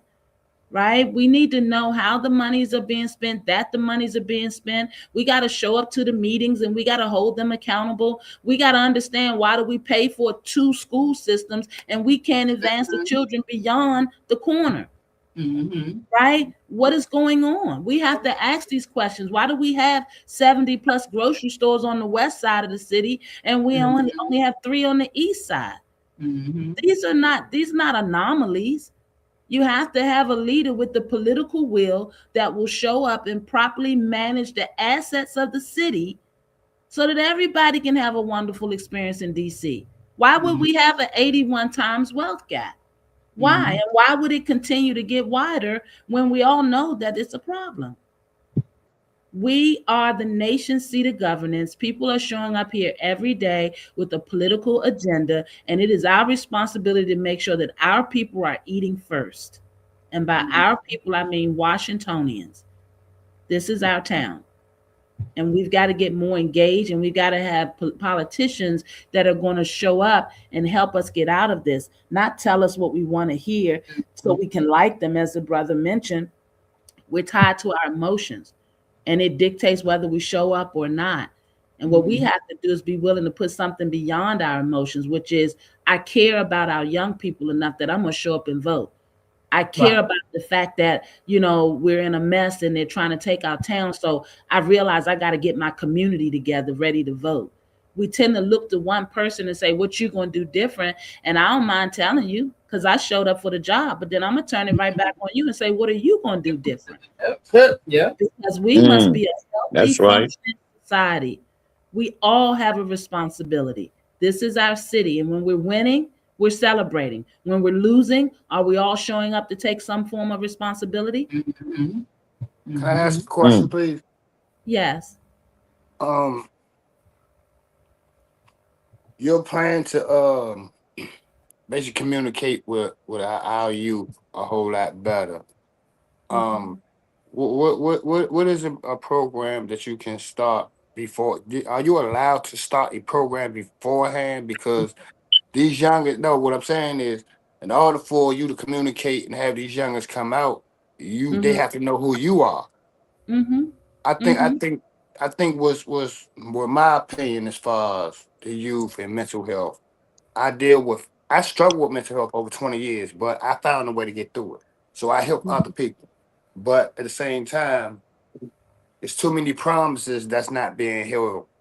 And like I said, now I'll send somebody to a place for mental health, and they get pushed around, and it's just used to say, hey, let me get your name, your information. And then, the social workers don't do nothing. The people over top of social workers don't do nothing. Like, is there any way that you can implicate something beforehand so, people will know what you plan on doing? I like that question. Let me say this. I think that oftentimes we are looking for the money before we're looking for the purpose. And let me tell you why I say that.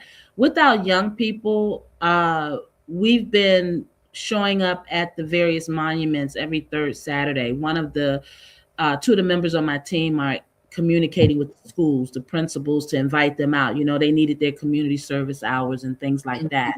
One of the things I saw is that, I don't know if it's intentional or otherwise, but many of our young people are not involved in civics. And when we were in school, we had government classes. So one of the things we saw that we could do prior to me being elected was that we could start planting the seed again that they should be educated about civics. Now, I don't know why we thought they shouldn't be involved, but one of the best ways to help young people speak up and stand up for their rights is to help them to have a platform right out the gate to be able to show up and tell us what's going on and speak up and show up. But we have reduced our young people in our town to, it being about money, right? And there's a lot of money you're going to make in this world, but there's sometimes you got to show up and be able to be willing to get the education so that it can take you further. And so what we've been focusing on is getting them involved in the campaign, helping them to understand and come out and talk about the things they care about, helping them to be out there talking to the older folks and sharing with them and mixing it up, helping them to feel like they have a voice, that they matter, that they belong, that they could get as close to the mayor and that I could be so down to earth that I could help them understand something. When they go back home to their household that's humbled and that's maybe struggling financially, and they're talking about they just spent the day with the mayor, talking about the issues in the city and knowing that they are on the radar, that has, for me, proven to be very, encouraging. But I don't see enough of them being able to be engaged in that way because we have so much going wrong with the city. Right now, we just buried the 2 youth over in Mayfair, Milo and Tyel, 12 and 14 years old, I believe that's their ages. And the first thing that I was asked to do from a community member that I had met was, can we please bring the community together because our hearts are hurting.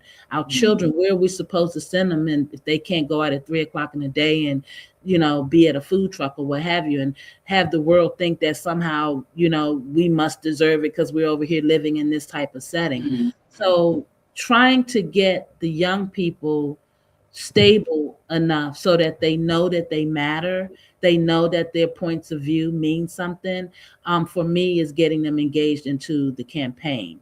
Now, after the campaign, it becomes obviously managing the assets, making sure programs are opening up, making sure immediately that we're in that school, making sure that the programs that have the dollars and cents and contracts are audited to make sure that they're doing the job and delivering the results. But prior to getting in there, I can't think of one reason why we're not educating our young people about what's going on. We're showing up as if it's all about us. Our young people haven't been to Congress, don't know a lawmaker, don't understand what legislation is, don't know why it's important to have a bill protecting their rights, don't even know that they have rights. We have a sex trafficking problem going on here in the city, and we don't hear enough about it. And these children need to be engaged and be at the table so that they have better access to the resources to educate them. So for me, it's about education. And can I do something before I get elected? Absolutely. I can extend an invitation, which I do, and it's out there, and I'd love for you to help us. They can come and be involved in the campaign so they can learn firsthand what it looks like and what's going on in the city that they live in. All right, my last question. I'm not going to fuss you no more. We have a vicious homeless and drug epidemic going on, and the ages are ranging from 14 on up. You have people sleeping in the gas stations. What are we going to do to help them? I feed the homeless on a regular, but I want to know, what? You good? Okay. Yeah, go ahead. So back since the pandemic, even before, you heard me mention that we've always had drugs in our community, but obviously where we are now, our children, as you said, they experiment with drugs a lot sooner than they need to be and should be. We've known for quite some time that we've had 98% fentanyl on the streets, and we haven't done anything about it. We watched our opioid death numbers triple soon as we got into the COVID era, and the reality that we haven't done anything about it. So what are we going to do about it? What we're going to do is we're going to spend our money making sure that we have enough trained understandings on the street, not sitting behind desks, but on the streets, helping to address every citizen that we have laying in front of the liquor store, laying on the side of the street, youth sleeping in the laundromats because they don't want to stay in shelters because they don't want to be raped or go through these things. See, coming from the ground, doing the work, believe me, when I watch that we spend the largest part of our budget on social service programmings and making sure they're getting the drug treatments and making sure the mental health is working, the largest part of our budget has been being spent on that, and we've been failing. So we have to audit. We have to go get those monies back. We have to make sure we're training the right individuals. We have to show up on the street. Me, myself, being the mayor, do you think I'm not going to come out to my communities and walk these streets? I'm a mental health advocate always. I have a mother who was diagnosed with schizophrenia when I was 10 years old. This work for me is legacy work. My family's legacy means a lot to me, just as your family's legacy means a lot to you. I am running because the DC that we are running currently is not working, and our children and our families are in trouble. So it's going to take up my community mamas. You know, back in the day, you had a big mama. You came to the community, you knew everything was going on if you just tapped in with the big mama, right? They don't feel supported. They afraid of the young people themselves. We can't have a community of seniors afraid of our young people. Our young people, they want help. They want to connect. They want to be respected. They want to understand. Do we have some bad apples that's going to still be out there? Yeah, but do we have a lot of get withs out there that we're losing in the gap? Absolutely. Either because their households are not stable, because we're not controlling these drug strips. How do we spend so much money on this state-of-the-art crime center and we don't have cameras focused on the most one of the most dangerous communities in the city? What's going on? That's the politics. We're not involved. We're not engaging. We're not asking these tough questions. We're letting them tell us that they're doing something, and then we find out we have to bury another youth, and we realize that this thing is not what we thought it was. So I'm not coming on here to sell you anything. I'm coming on to tell you that, yes, we have a problem. We've had 98% fentanyl on the streets since potent fentanyl on the streets since COVID. We've been out of COVID for almost 6 years, roughly 5 years at least. And that goes back to why would we be electing the same officials that's been on the watch? This has happened on their watch. I understand we have problems, but we've got to fix them. And to fix them, we got to be willing to step into something new. Because to do it the same way, expecting it to change, is just the definition of insanity. So absolutely, we're going to have to clean up our drug problem. We're going to have to make sure that there are treatment programs, because I absolutely don't believe in locking up our young people and filling up prisons so that someone else can have a financial gain. We have to do our business better so that our people get access to pathways, to better opportunities, so they can get up and get out, just like somebody did for me, and hopefully like somebody did for all of you all. Yeah. So, question, Dr. Hamilton.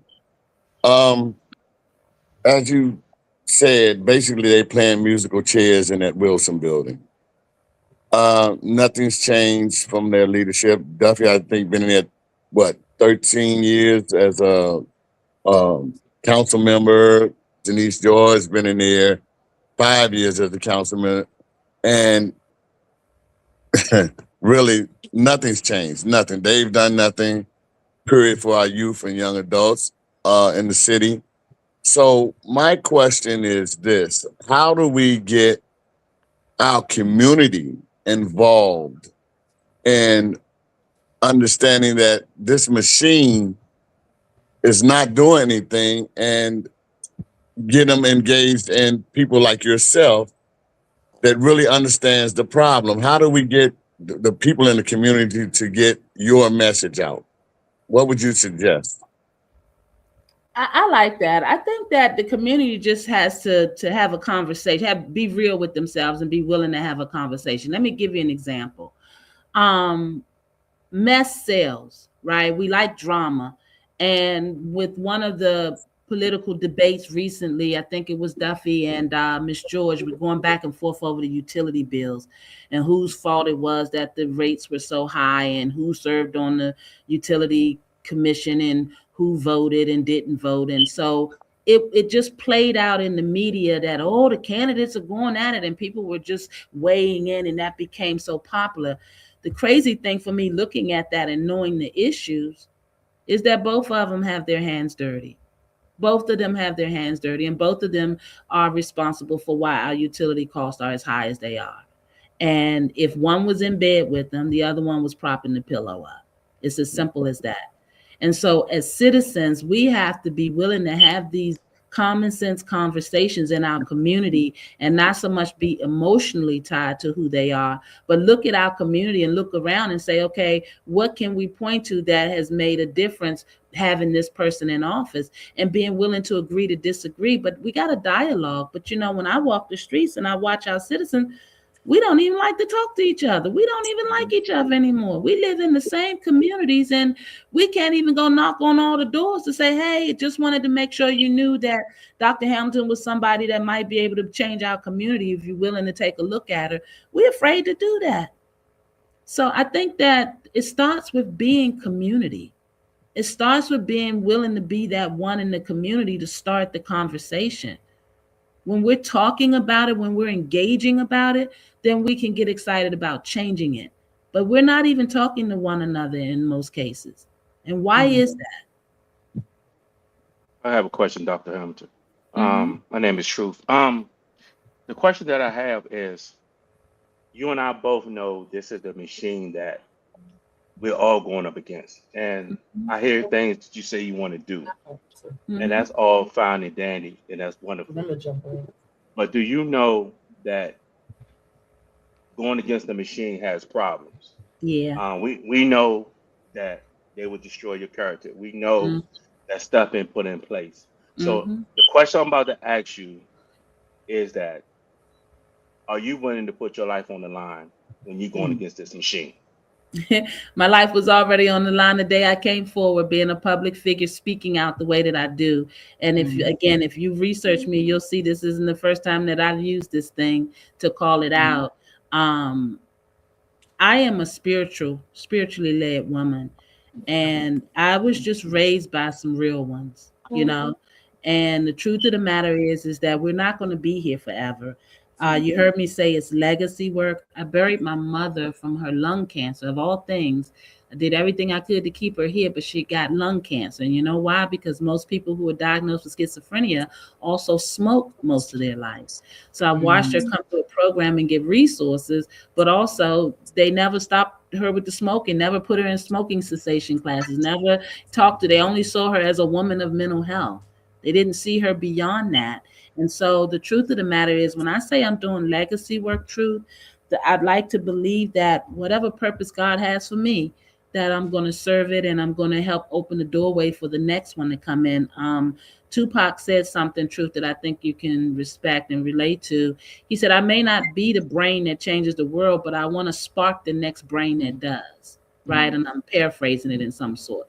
We always have responsibilities. And if we're stopping to think about our life before we do it, then we might not do half the things that we do.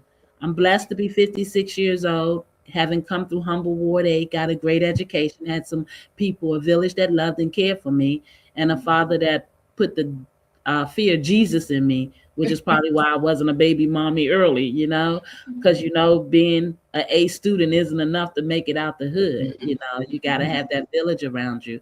So I appreciate your question, and politics are interesting. And I would like to believe that we're going to go in here and do a great thing, change our city around, and that my life wouldn't be on the line, but my life will be on the line every day that I challenge someone else's paycheck because I wanted to save my city. But as I said, the strongest asset is us, the citizens. So I'm betting on you all to show up and let them know that if they take me out, they got to deal with 55 more of you all. You know, I like to believe standing in the gap, because this is our time to get it back on track, to get our youth educated, to get you all into politics, to let you all know that coming from Ward 8 shouldn't stop you from going down there. Coming from Ward 3, 2, 4, 5, 6, or 7 shouldn't stop you. If you love this city, then you're going to pay attention, I'm hoping, on a different level. And I hope that my campaign will, you know, empower you to come back to the table. Because if we're being real, a lot of us wasn't paying attention until it was necessary to. Until that orange man hit this town and started stirring the trouble. You know, all of a sudden we wanted to know what was going on, you know. So we got some work to do. And I think my generation has a responsibility to show up and hold the door open so that we can make sure you guys are in place. Because we can't be this weak again. This is home for us. A lot of people come here and they have somewhere else to call home. This is home for us. Yeah. Dr. Ron, we got to fight. Yes. I have a question. What is your doctrine then? Are you like with the psychiatrist, children doctor, the baby? No, I'm not a psychiatrist. I did not hang my hat. I simply came forward to do the work from the community's perspective and do just what I'm doing now, which is to have a platform to educate. My doctorate is in sociology and mental health from the community understanding, not as a psychiatrist. I chose specifically not to become a psychiatrist because for all too many, we understand mental health in the sense of a white coat and laying on a couch. Mhm. What we don't understand, we don't invest in is preventative mental health. How do we catch it before it has to get that far? And who and where are we going to be able to understand that? So I do it from the community's perspective. I'm not a psychiatrist, and my doctorate is in sociology and in the business of community. Mhm. Okay, thank you. So that's like peer-to-peer mediation, because unfortunately I've been in the as a patient that needed counseling. And are you like my peer-to-peer person that will give me what I need, so I wouldn't have to lay on somebody's couch with a jacket and he just write prescriptions all day? Yes, and that's a good way to look at it. Absolutely. I'm more like a coach. I'm more like a facilitator. I generally will put the peer-to-peer folks in place so that when we go from community to community, I am managing and overseeing that they are showing up to help you get where you need to go. So it's more like a team approach on the community level, and it's a coach. You hear oftentimes people talk about a financial coach, a life coach. It's more like having a mental health coach, because stigma is so thick that the way our system is set up, you have to show up to get the care. No one's bringing you the services to your community to say, hey, this is how you can do this. You have to get yourself on a bus or a train or make a call to go say, hey, I need help. And oftentimes in matters of mental health in our communities, we're not doing that. And we're putting ourselves in danger as well as the community. And the stigma makes it so that we don't want to talk about it because we don't want nobody to know we got it, so to speak. Right. And it was time to change that conversation, because we were losing our young people. And now our young people are showing up telling us that the two things that they're missing in their school setting is mental health services and the safety. And it's us. We've been struggling to admit that something's not right. We need help. Mhm. And it's time for that to be normalized. And in our communities and where we come from, it's not. And we're losing because of it. That's right. And I like the fact that you hit home for me when you talked about that we have to have the proper people in place to receive us when we do come, when we do get the courage to go up there, when we do get on a bus, train, and take an Uber to whatever building that we need. I want to be greeted or talked to as a person. One lady asked me, what was I doing here? Why was I doing? I want to be received as a person. I'm coming to you. Hey, I need help. I'm thriving just like you were. Then I got sick. I became disabled like that, and I needed a lot of care. But then they looking at you like, I didn't know how desperate the situation was until I became in that situation. So I had to use the product or had to get that type of care, and how I was shunned. I felt like I wasn't a person. I felt like, it's like Became a folder. right, and it hurt me so bad. I was like, wait a minute, I can't get no help. I can't get no. And it was just, and then the people talking to you there, and like you said, I've been in the hospital a lot, and that disconnect, that communication with people that don't understand what you're going through, and then how they talk at you, talk down to you, and all the above will make a person snap. And we're talking about keeping our mental clarity and our integrity and all of that stuff. People, and then you looked at like, oh, you a problem. I don't understand this. I don't understand that.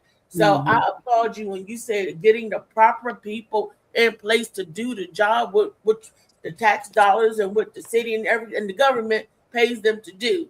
Not just or you on a doctor, Yeah. oh yeah, we doing this, checking off a list, just like with the watch thing. You in a program getting services that you ain't even getting. Yeah. Yeah. And we picking up the tab, right? And then we turn around and say we don't have no money. Guys, I think that the reality for many of us, that once the light bulb comes on, then what are we going to do? How are we motivated or propelled to move? Because there's so many around us that are still either the light bulb hasn't come on or they just choose to stay in the darkness. But whatever it is, we have to realize that we are strongest together, and we got to get back to being a city that is got pride in where we come from, that can help the next man without looking down on them. That's not what many of us came through, but that's where we are now. And what happens when you have so many people coming from so many different places coming to call DC home, sometimes we forget the essence of who we are. The bottom line is that we've been so used to failing or understanding that things aren't working that we turn cynical. And I'm just coming forward to get folks to look at it through another lens and say, there once was a time when we did this differently. And we did this as a community. And I'm not, some Joan of Arc. I'm just basically saying that we got to get back to community-centric governing. Government is always supposed to be of the people, by the people, and for the people. And we've gotten away from that. So who's going to come forward and decide that we're going to go back to it? We know what the big machine is going to do because it's in their best interest to keep it running the way that it is. But our sacrificial pawns are our children that are dying and killing themselves, our folks that are sitting on drugs and ODing, our people that can't pay their rent that are being pushed out or sleeping in the street. I mean, come on. We understand what their strategy looks like and why they keep doing it that way. But why would we keep sitting by watching it and not showing up? I'm looking forward for the world to say those people in Washington, D.C., they stood up. My God, they out there at the Congress for the second day in a row. They will not have it. They're demanding that their budget be left alone. They're demanding that their independence is not determined by who's in the White House. They're demanding that these politics leave their local governance alone. We have to become a larger target so that we're not just beholden to one person that they can just take out with a sniper and then we go back to scrambling again. I mean, I'm talking about, are we going to build something layers deep? This is our home. And we got to put this conversation to rest about whether or not we're going to be taken over. They need to understand, no, leave those people in DC alone because they'll come together. That's what we have to do. Yes, sir. I didn't want to throw you off or ask any questions that push you in a different direction, but some of the words that I heard, like community, the big mamas, some of those little puzzle pieces that put certain things together for us to have at least the basics established. At least we can talk to one another. If we weren't doing anything else, we can at least talk. I do see evidence, me being 32 years old, I do see evidence of things still being there. Kids that still want to open doors for women, older folks still talking to younger kids around the way about life lessons and stuff like that. So it's not completely gone. That's right. Though it has diminished. I want to know, like, how do you, in the midst of all that you're doing, because community work, I mean, you all throughout the people and touching different types of people from different walks of life, how do you mend the generations together? Because that's a problem that I see in some of my current spaces is us being able to come to, instead of seeing our side, the younger people thinking, oh, this is a new world and you don't understand, and older folks saying, I've been here. And so how do you plan on mending the two? Because that's the disconnect that I see is the fact that we're not mended in that way. Yeah, I agree with you. And I think that we have a better chance of doing that. We always talk about the schools or this person has a youth program. But like I said, if your program isn't touching the household, then you're really going to miss a lot with being able to restructure how we function as a people and as a society.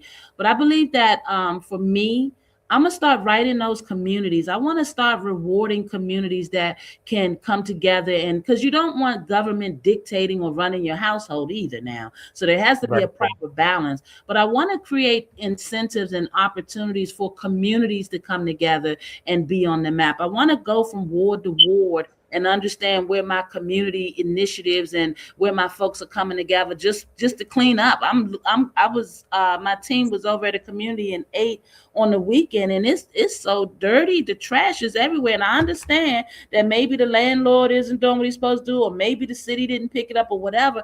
But how do you walk in and out of your building and see where you live looking like that? So there has to be an intention, an initiative for the community to work towards, to understand that we can do this ourselves. And to do that, you got to come out those doors, you got to talk to one another, and you got to be able to be motivated. And what else motivates us beyond money or beyond carrying the top prize for being the, you know, most clean community in DC or most supportive community in DC? There are wonderful creative ideas that exist on the community level that people have not been given an opportunity to come to the forefront. There are young people that will help our seniors, but they need to be guided in understanding what does that look like? What does the pay for something like that look like? Because we don't want them to believe that their services would not be valuable enough. But we have to create these environments and for these opportunities to happen. And so I would say, as a mayor and as the the CEO of the governance, then I would create initiatives that would be backed with some sort of financial reward or some sort of other high esteemed award, so that communities are encouraged to work together in order that everybody feels proud when you're winning. See, when we're winning, there's no problems. It's when we're not winning that we fall apart and we go against one another. So the idea of instilling pride will come from top down initiatives. I don't like that I drive the city and I know when I get to Ward 8. You know, why is that? Because the landscape starts to change. Then we're going to do something about that. We have money, we're fixing things, we're developing things. These developers have something called a community benefit agreement, and I can't see where those agreements have benefited the community. Yeah, we're going to stop all these people doing business in our town and not being accountable to the citizens, because it shows in our everyday living. So yeah, that's how we're going to do it. We're going to lead first. We're going to show up on the community level, and we're going to encourage and figure out how we can empower them to work together. We're going to encourage our elders to listen to our youth. We're going to encourage our youth to listen to our elders. We're going to do something about the police relationships. We got all this going on, and they run around F the police, and the first person you call when you're in trouble is 911. Then when we tried to defund them, that didn't work well. We have got to foster healthy relationships. There has to be a level of respect for our community, and there has to be a level of respect for authority, and we have to coexist, and we will. So yeah, I'm going to create initiatives on the community level. One of the things that I'm really excited about is to be able to go community to community and to help them understand that there are grants that they can secure just for making sure that the community's clean, making sure that there's no violence in the community, making sure that the young people are going to school. There are many ways that we can get the community involved and get us talking to each other, but you got to have the right leader that even cares. When I saw Ms. Bowser, no pun to her, but yeah, pun to her, after 3 terms, walk Ward 8 recently and talk about she was surprised. No, you shouldn't be surprised after serving 3 terms, but that's just my professional opinion. I don't want to be that type of mayor. I want to be on the ground in the streets talking to my citizens, empowering them, because one of the things I'm learning just for running for mayor, I got people, I show up and they start crying because the hope is a big deal, and I think we take it for granted. Yeah, I got a question before we Truth. Let's when you spoke on Ward 8, right? Mm-hmm. Now in the whole DC, Ward 8 and Ward 7 are the worst districts. That's what they portray, but not saying the other districts are not bad. But there's plenty of times I want to meet with Mr. White, and as I roam through Ward 8 has so many potholes, but yet this man has constantly get back in office. There's nothing done in Ward 8. So my thing to you is that Ward 8, what would be the most or the first district that you hit as soon as you become mayor? I like that question. You know what? Let's approach it from this standpoint. I'm doing the audits out the gate of the agencies and the books because I want to understand in real time what has contributed so much to the demise, right? When you talk about which ward I would hit first, I don't believe there's a particular ward first, because 7 and 8 and 5 need attention. I also know that up in 1 in my Fairmont Heights situations, I got folks struggling up there. Ward 2 and 3, maybe not so much, but public safety, they've been the ones that have been targeted more so when you talk about carjackings and robberies and things like that. So there are a myriad of things that we want to hit out the gate. But my first 100 days is going to be the audit, because I want to see where the money has been going. I want to see where the agencies are hurting. I got workers that are whistleblowing and don't want to lose their job for telling what's going on.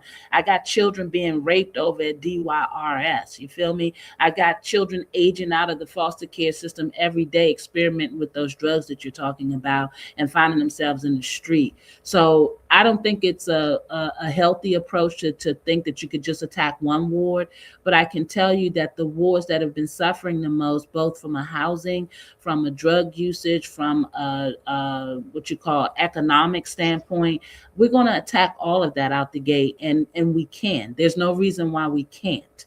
Understand that being the mayor has me going to the highest seat of the executive branch, but there's also the council, who's the legislative branch, as well as the judicial branch being Brian Schwab.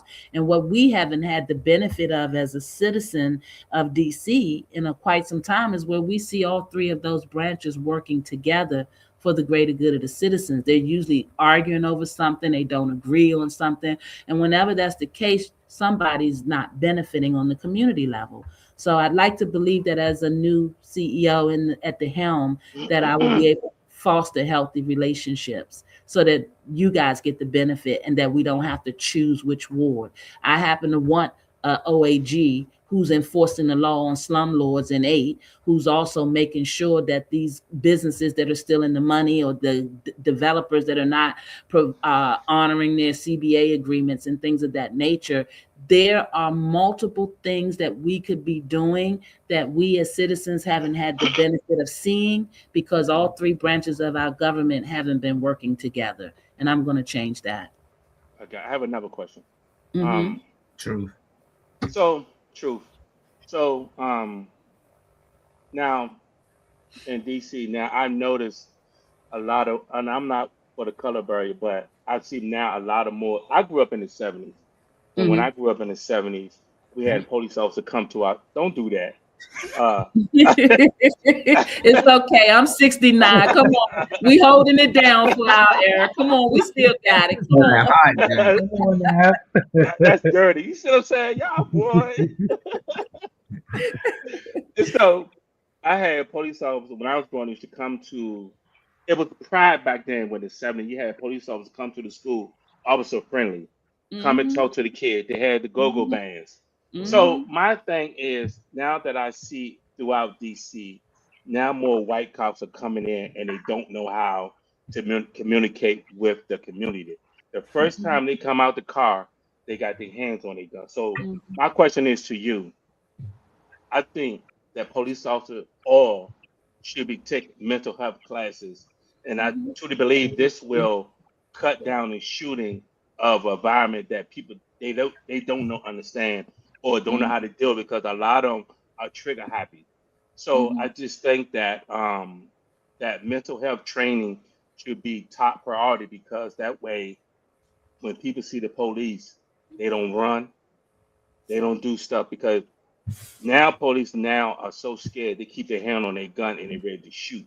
And this stuff is not being talked about with the mental health, because you can see me and you think that I'm okay, but in the next 10 minutes, I'm snapping off or walking down the street talking to myself.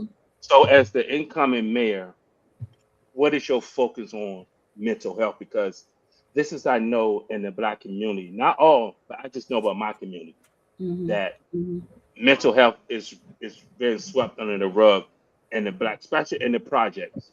And this is why I say that Ward 8 is suffering with it really bad, because you got a lot of parents that don't have a decent education. Some of them had to drop out of school when they got, just the stuff that I'm telling you that I saw when I was running for Ward 8.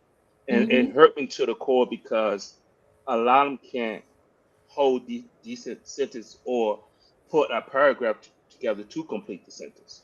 So as the incoming mayor, would you start a program to help the parents that have children so they can get better help with their homework and get an understanding what's in front of them? Absolutely. I love how you phrased the question. I'm going to get back to the piece with the police as well, because I feel like that's as important too. Absolutely. One of the reasons, if you heard me say when we did our programs on the ground, a lot of that was the research and the pilot work to understand what works, right? Because you throw things against the wall, but you want to see what works. There are some programs that come forward and they're looking for the people and trying to figure out how do we get the people here. There's some programs that have to pay the people to show up, and we never had to do that, right? We built strong relationships, grassroots, knocked the doors. The reason why the programs are important, especially in mental health and with the stigma, is the programs just really serve as portals, serves as places where they can come and be screened for the mental health that they need. They'll show up for a reading program for children when it's really just to get the children reading in front of the parents who are illiterate, so the parents will come and get engaged. But if I did a literacy program for the parents, they may not show up. But if I do a reading program for the children, which we did do, then we were surprised to see how many of the parents got engaged and involved just because the children were involved. And that's when you start talking about whole family approach governance. And so we have to go to the community level. To answer your question, yes, we must have community centers that are open. We must have these services on the community level so that people will be more inclined to get involved, engage, and get the help that they need. But these programs should serve as just portals to making sure that there's always a screening for whatever else you need on another level. And all too often we are giving money to youth programs that don't even touch the household. And that makes no sense to me, because you're only with these children a smaller period of time than they are in these households and environments that they have to manage through. And if they're unhealthy, then you really are not helping to transform their life, because they got to go back home and deal with what the problems are. And so we need to have more of our youth programs and more of our mentorship understandings that are touching the households so that we truly know where the help is needed and we provide it. In terms of our police, you're absolutely right. I remember Side by Side Band and the police, they used to sing Joanna by Kool and the Gang, and I used to love leaving class to run down there. So yeah, I'm dating myself. I get it. But we're a long way from officer friendly, but we can get back to where there's a respect. We've lost a lot of Black lives through the unhealthy police relationships, but I know that we have a lot of police that show up that really do believe in the work that they do, people in my family that are police officers as well. But I think that if we're being realistic, and we should be, when you're watching a city like DC fail so poorly with the mental health, we spend 35% of our budget on social service programs that are failing. We're sending people every day into the jungle sometimes, because a lot of our families don't have what they need. A lot of our youth don't have what they need. The guns are running rampant. If you leave people hungry, they're going to do what they have to do. So we are sending them in there in the midst of, and if they already got a bad attitude and don't understand, how to deal or address people with mental health, then that's just, a double-edged sword.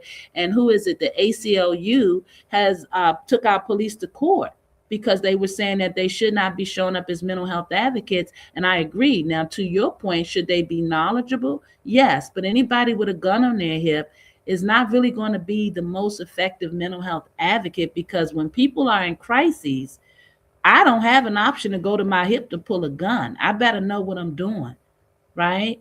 When you're a police officer and you're trained to eliminate the threat, then that gun might, be your first choice, even with the training, which is why we have to be a city that's more responsible about how we're showing up for our citizens and making sure that the resources are reaching the people that need it, so that we don't stay so under siege by failed mental health.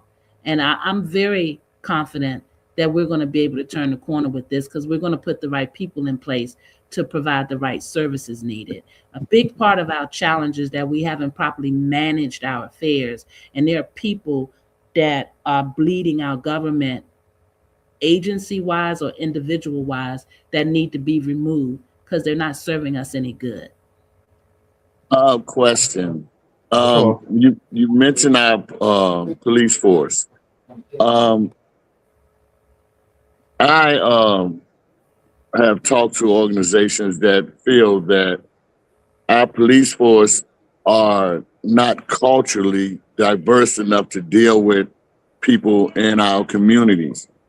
As mayor, would you implement anything that can change the training of our police officers to deal with the cultural diversity of our communities, that they be trained to know how to deal with those that are in a low income as well as those in a higher income status, because that seems to Dang, we lost you, Rick.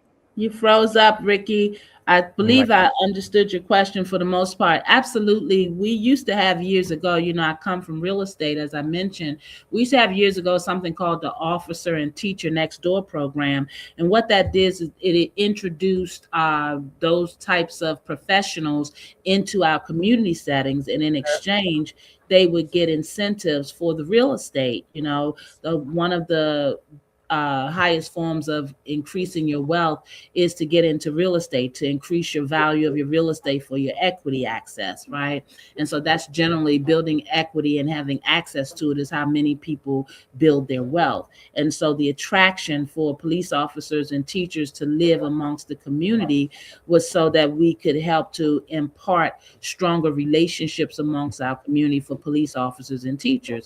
And so we come away from that, and I'd like to see us go back to that. The other thing is we have the junior police cadet programs, and we have to do better about encouraging our people to get engaged in those types of programs. But we have to clean our city up to do that. Who in the world would go run forward to sign up to be a police in our city right now when we got 98% drugs, fentanyl on the street? We got guns everywhere. The children don't even want to go to school because they're worried about it. Mental health is failing. You know, who in the world would want to show up and protect and serve when you're going to be pitted against the people in many cases? So we have to clean our act up. We have to be intentional about getting more folks involved, and not just Black, but, you know, we have a heavy Latina community, and oftentimes they feel left out. And look, we're 700,000 strong as citizens, and that means everybody has to be respected, and we have to learn to live together and figure out how we benefit going forward. We have so many children that have never left their neighborhoods, and they sit in school all day with children that come from around the world, and we haven't capitalized on that. Why aren't our children speaking multiple languages? Why aren't we introducing them more into the cultural presence in our town? Right? Why are we just talking in these silos of what Ward 8 represents, or Ward 7 or Ward 5? We got a whole city of 8 wards of people that our children can benefit from. But we have to clean our act up, and we have to be intentional in our governance and the spending of our money. If the policies aren't working, they need to go away. We need to put new policies in place, but we don't do that just happenstance. I'm not just going to tell you something you want to hear. I'm going to audit this system to see what's been going on, and I'm coming back to report to you to tell you why we're moving in this direction, and why I need you getting in line, and why I need you showing up for your community, and why you should be looking at, you know, which schools you'll go volunteer at. We used to have a heavy presence of volunteers in the school setting, and now they can't even get people to come to the PTA meetings. We've got to get back to being a community and being proud of our city, and we have to be able to trust our government. Period. That's right. That's right. And I just want to piggyback on what you said, Dr. Rhonda, about the officer and the teacher next door.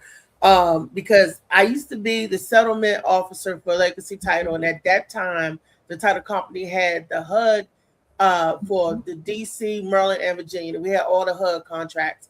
And I just so happened to be the settlement officer for my DC residents with the HUD. And that, when I tell you, the teacher next door, the officer next door, that was a wonderful programs. And it also gave people safety net in the community to feel safe. Because if you're living on a street and you know your next door neighbor or down the block is an officer, it wasn't a lot of crime going on. Or if you ever was in need, you could run down there for help. And as far as the teachers were working at the area school. So your teacher lived in your community. Your teacher was there with the people and everything. Those programs was great. And it was also open for the military. On what I know, like you, real estate and settlement officer, that's just a coincidence. That's funny. And we had the DC HUD, and everybody, all real estate all my real estate agents was coming through there. Hey, Miss Althea. Hey, Miss Althea. Because they wanted their case moved up so they can get to closing and that people can get all the But you know I'm not making it up, right? I know because I worked in right along. You was probably one of the agents that's coming. People like you was coming to me and said, "Come on, get this settlement done." I was a settlement officer, had to process your stuff, and I would be there 9, 10 o'clock at night getting them people to sign. And what we're talking about too, I want to touch on that. So many times we focus on our children getting ready and going to college. Everybody's not going to go to college, but there's still 6-figure income careers and accesses that are available if we just put the disciplines in front of them. So even just teaching our kids about sales and understanding real estate and all of the careers around real estate that you can benefit from, being an appraiser, being a settlement company operator. There are many things we can do to help our children, but we haven't been a government that's been doing that. And that's been the case on Miss Georgia's watch, on Mr. McDuffie's watch, Mr. Orange's watch. They keep showing up saying that they serve, they know this government, they have the experience, and they're championing the people, but we're failing. We're failing. I agree. Is there anybody else with any questions for Dr. Rhonda? Because we're past time. So I ain't really got no questions. I just like to hear, because I don't play the politics game no more. I don't vote. I just don't believe that politics will help anything with we going on. I grew up in Ward 8. My whole life I lived in Southeast. Since I've been young, I've been losing friends to gun violence. I done seen the mayor come, Finney, all of them come in the neighborhood, speak on the news and say things going to change, and they never change. And then they come back out eventually when somebody get murdered again, and then it become a loop thing. And I always hear, they always say, the best mayor we ever had, which y'all already mentioned who it is. And I just think that he was the most liked, and a lot of people just always ignore the fact that DC was murder capital at the time when y'all was growing up. So I always hear that, we need to get back to what? Murder capital? DC crack came epidemic, it was during the 80s, in the 90s, when crack went wild out here. And it seemed like the same time people was praising the mayor saying, we had a great, no, it was like, he was the most liked, but things were still horrible at the time. And actually crime was higher then than it is now. So it's like I hear a lot of people use the past to make it seem like it was good times when it actually wasn't. I just think y'all was a lot younger, like the kids are today, and they don't understand what's going on until you get older. Now y'all older, y'all seeing what's actually going on, but this been going on for a long time. It just now it ain't crack, it's fentanyl, and it's like it's constantly keep happening. I want to know what we're gonna actually do to change the crime, to stop these kids from killing each other. I always hear we're going to get programs. We've been part of the programs. We teach the kids how to do filming and all that stuff. And every time we get a movie going, the funding goes somewhere. Everybody lose their job. We got to figure it out. And it always seems like somebody's stealing money. It will make the news, and these same people be right back in office. And it's just like, is we really going to make any change? And I just like, no, it's no point in playing the game, because all it do is pisses me off. So if I don't pick up the control and I don't play it all, I can't be mad about it. But I hear people always say, well, if you vote, you would have changed things. Well, it was times when I did vote, it didn't change anything. I just think that if everybody didn't vote and we didn't play the game, that's when they really wake up. That's why you got a lot of people in other countries, they storm and they're not trying to go down there and put a certain person in office to change things. They came together and said, no, we done playing this game. That's all put down to control. That this what we want as the people. And I just feel like, until we get to that point, and stop dividing ourselves with this Republican and you're a Democrat. As long as you picking one or the other, you're gonna always be divided. Y'all always have different opinions. And I just feel like they working together, the red working with the blue, but it's their job to play good cop, bad cop, to keep us where it's at. So I just I don't really see change.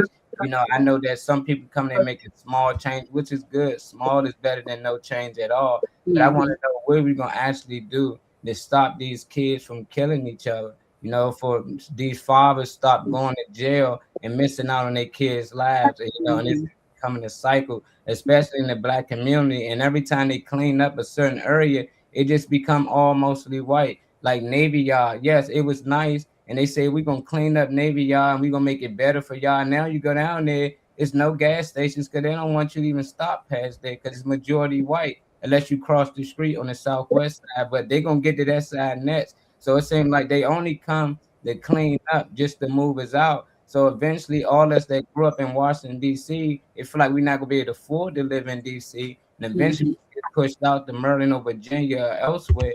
And that's not a good look. I just wonder what are you going to do to keep us here, to make us stay home based. We don't want to go. We love to be. They trying to keep the Redskins back in D.C. What can we do to keep our people here in D.C. and for those who already moved to get them back here to make it affordable? Because it's ridiculous, man.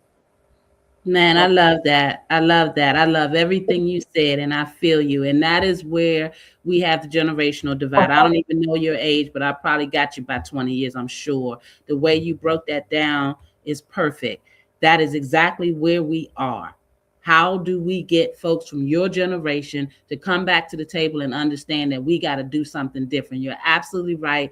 Blue and red, if you're choosing, you're divided. And that's why I became independent in 12. So I feel you. How do we keep our people in the city? How do we keep the children from the guns? How do we keep the programs funded?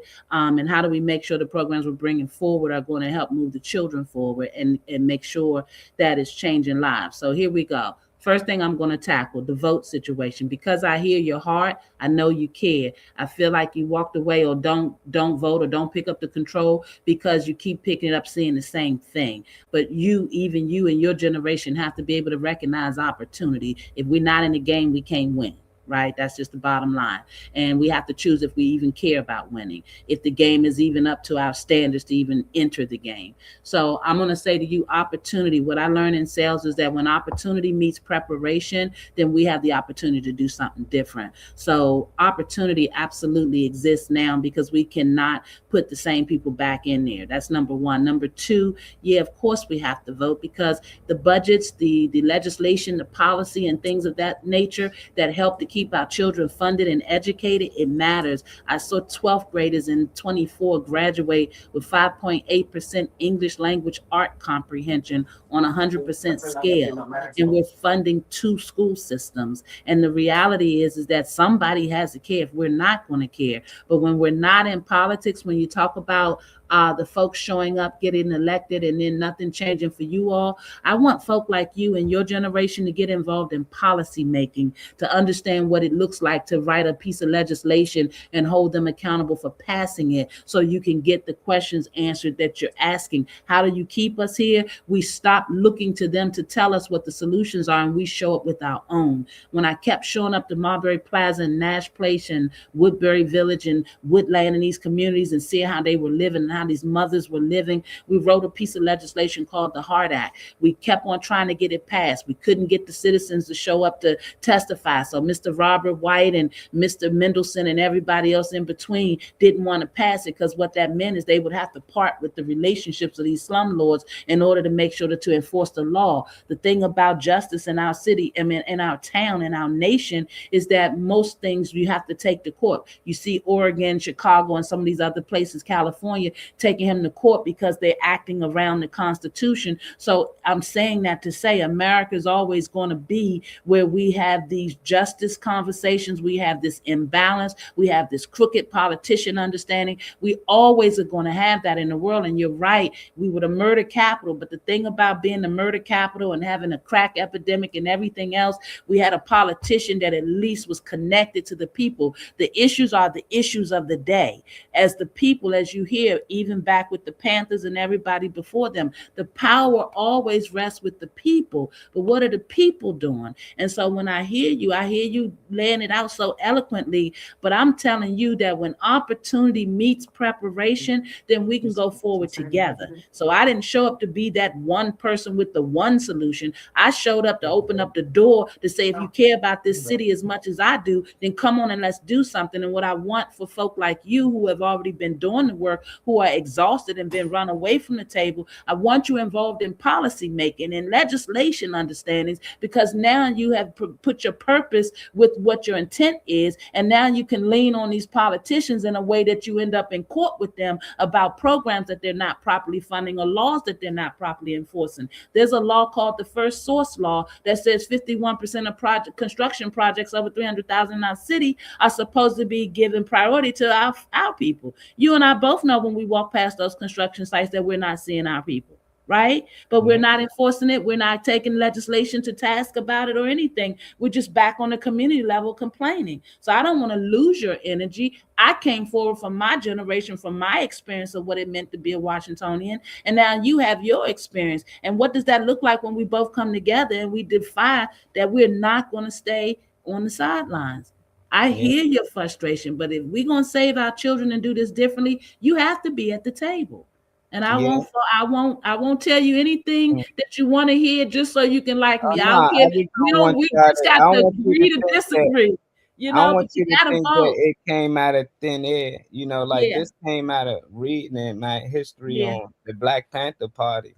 Like they was not government funded at all. No, they took care of their people without them. You know, they were government targeted. You know, so I know it's possible that we can do these things without it. That's why I don't vote, because Huey and them weren't voting. They was only 22, 23 years old. I know. You know, and if they can find a way, I know the people that we have today that's in power in their 40s, 50s, and 60s, they definitely can find a way. It's just that it seemed like back in the day, you had more of a voice in your early 20s than today. Today they mostly say, and they knew how to use it. They did. And I just feel like that's why I feel like it's possible, because they had schools, they had everything funded by just the people, you know, themselves, you know. So I think it's possible, but I think we can do both. And I don't think I was getting ready to say, why we always in a trick bag having to choose? Why can't we have it both ways? We deserve it, right? But then also, you know why we got to have it both ways, brother?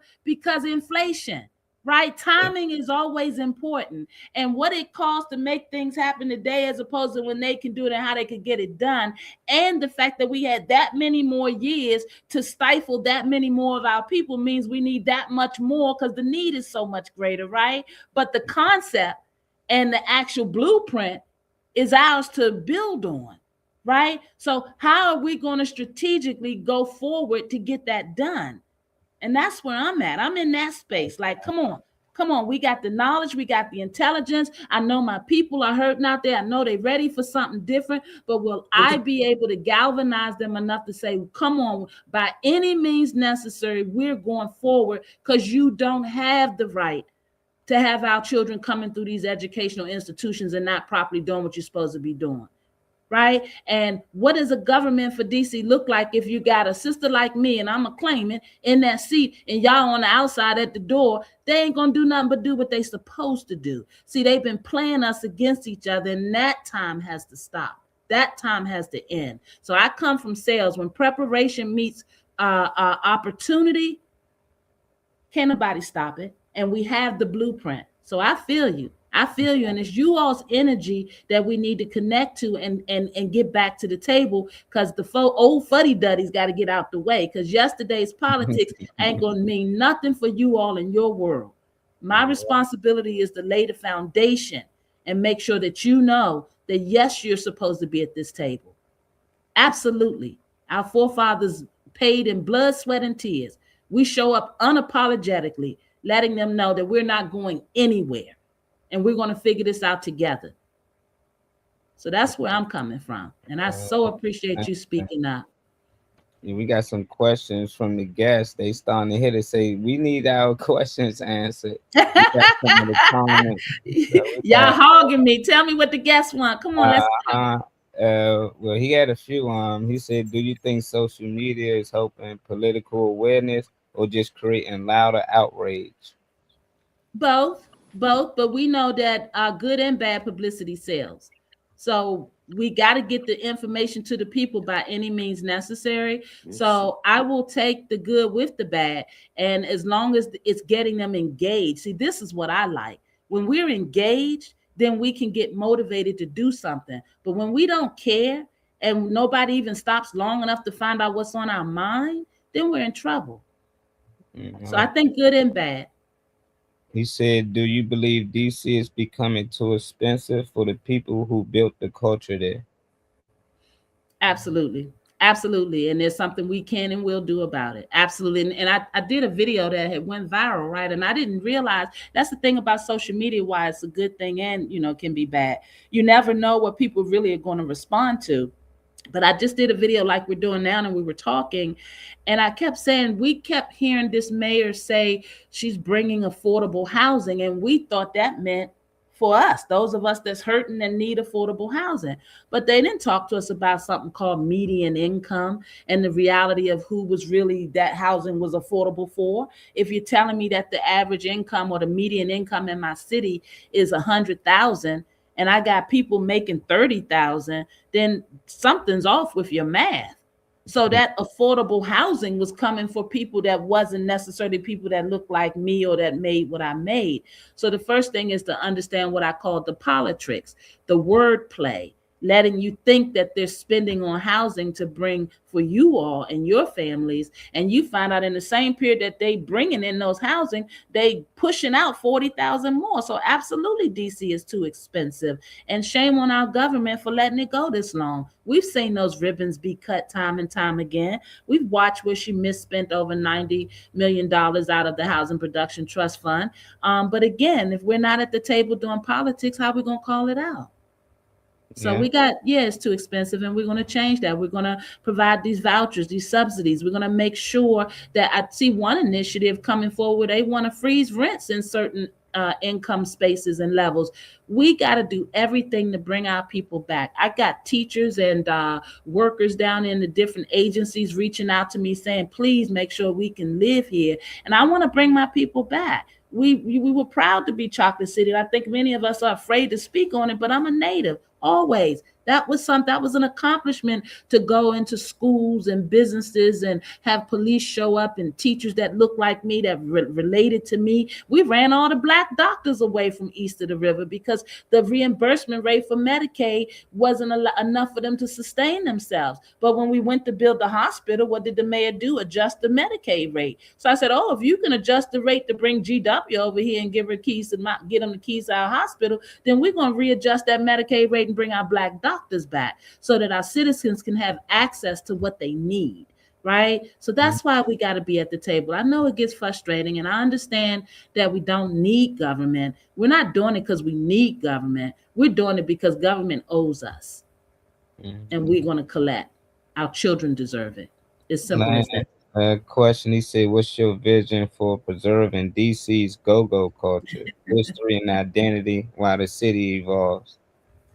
I love that question. Yeah, we got to preserve go-go. My goodness, we've been all around the world and they still don't put some respect on our name. I like that we have the museum. I believe that that's the beginning of what could be. I believe that we need to be having music classes in our school settings and on a community level that's teaching the go-go art and passing it down. I believe that we need to help our go-go community of leaders and legends come together around the politics and help to speak up, because I've said before, when I went to Heartbeat show, and I was talking to someone else, I think Joe Jackson and I were having a conversation, but the reality is that we need a pack in go-go, because a lot of times when we're go-going, they know the issues, but we're there to party and we ain't talking about the issues. And the one place where we all will show up is at the go-go. So that's where we need to be getting our information from, so we can be organizing as a people and understand these issues. I don't understand throwing so many parties and then people leaving without being educated about where they live at.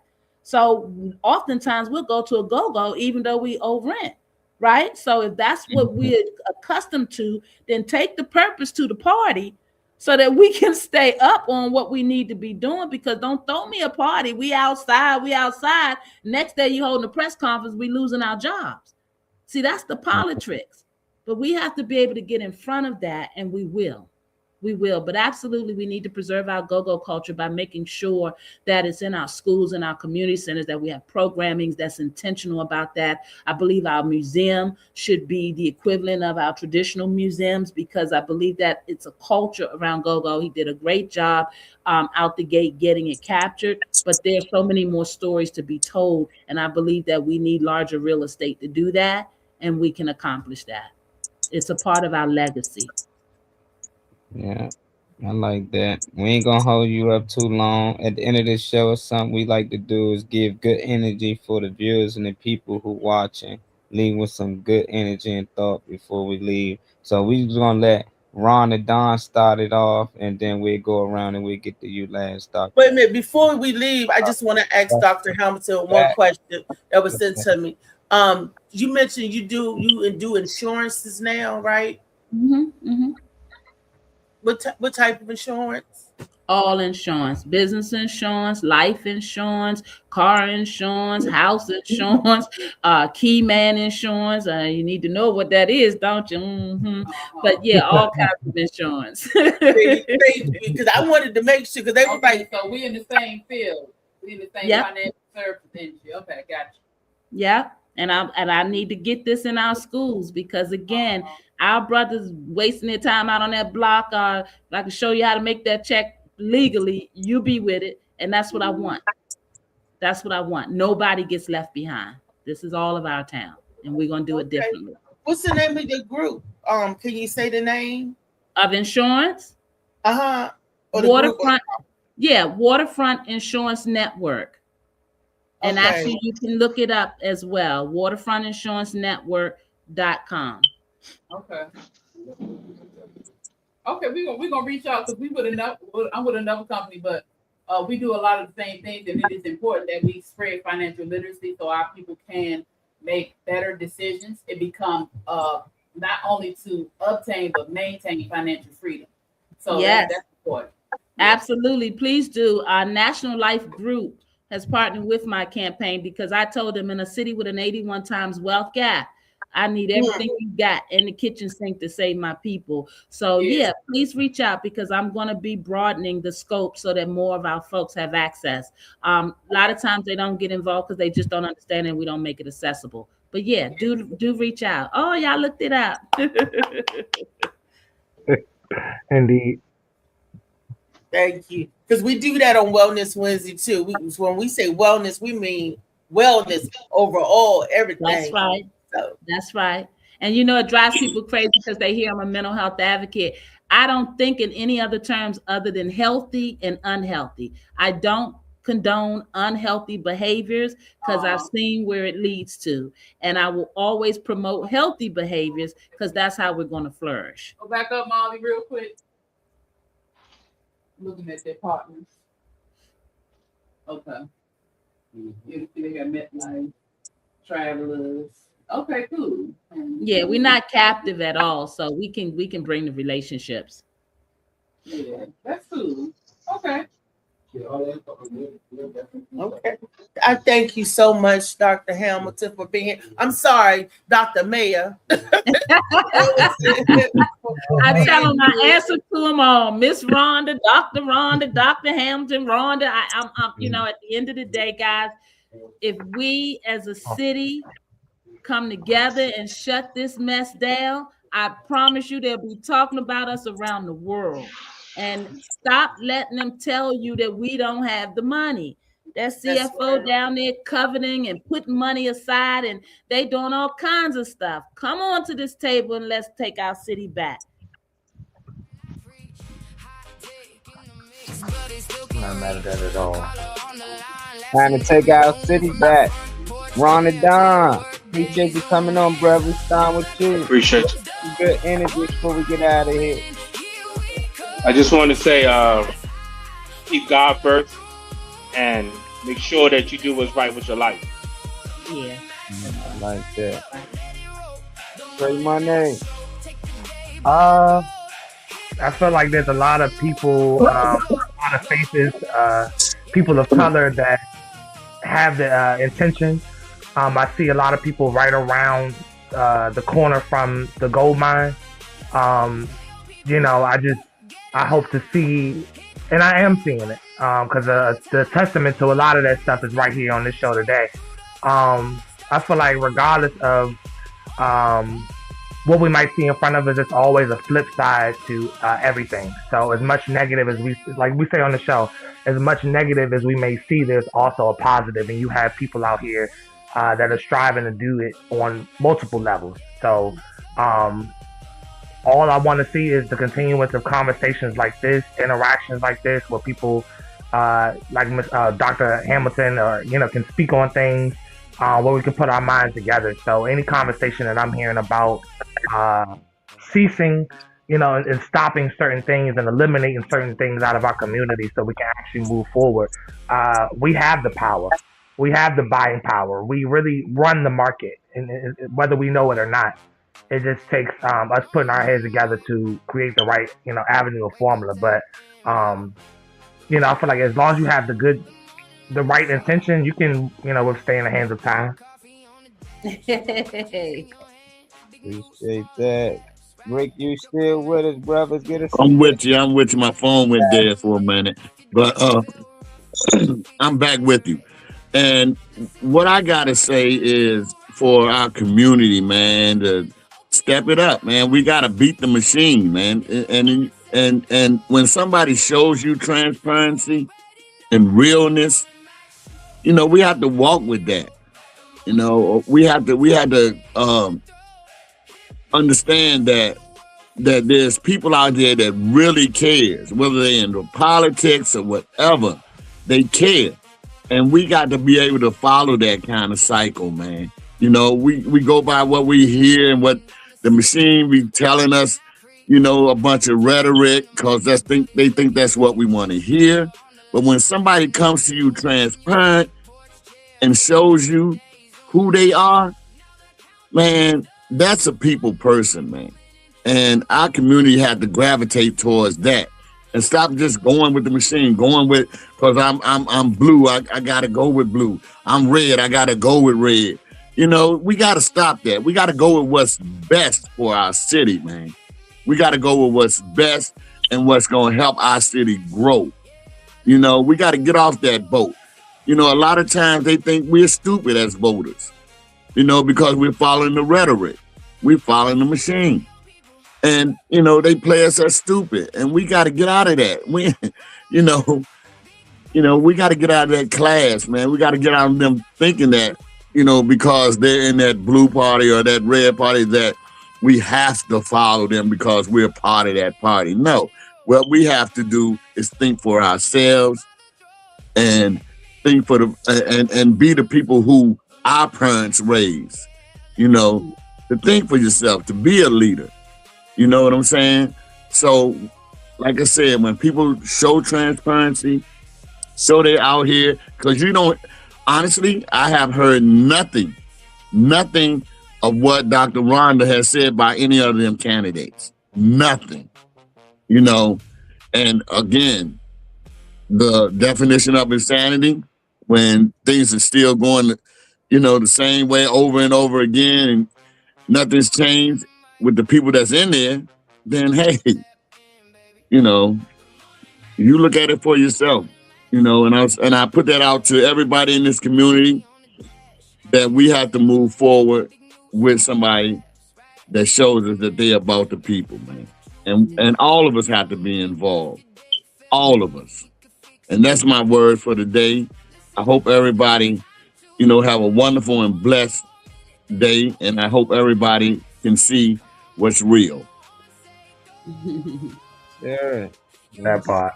Thing over and over, expecting different results is sanity. We ain't doing that. Let's get out of that habit, y'all. I'm Reed. Give us some good energy before you go, brother. Oh, it's my turn. Nah. It's Uncle E. All right, first and foremost, I would like to show my appreciation for the energy, your realness, and the fact that you're putting forth for effort to help our community to do better. I like everything you said. You definitely hit on everything I was about to ask. I had to come up with something because you hit on everything that I was going to ask. So good job. You just had me over here fighting to find something to ask you about. But I do appreciate the mental health, the spirit on the mental health, because that's really what's the most important thing going on right now.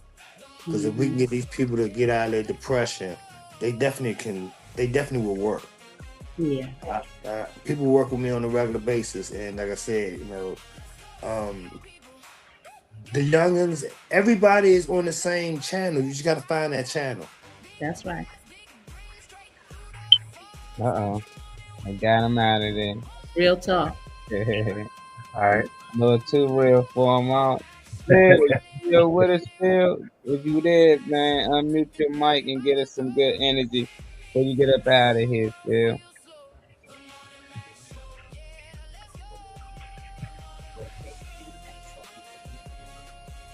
Process, even if you don't like it, man. Sometimes you got to do what works for you. Sometimes I just vote so I can complain. If I don't vote, I can't complain about who in office. So I like that. I like it. It's a win-win. So even if it don't work out, he at least can complain. Riri, you and Weezy, we over here. Don't matter who goes first. You gonna get some good energy, or Need you some good energy, Weezy. Share some of that energy over there. Stop being stingy. Well, I freely give it. You can freely have it. No, but like I say, every day you have a blank canvas, and on that canvas you can draw whatever picture you want. If you want to make it dark, then that's your decision, and you deal with the consequences. If you choose to shine light on and make it colorful and pretty, then that's on you, and you deal with the positive consequences of it. The day by day depends on you. So whatever you want to do it, make sure you are happy with that decision. All right. Awesome. Out the way. My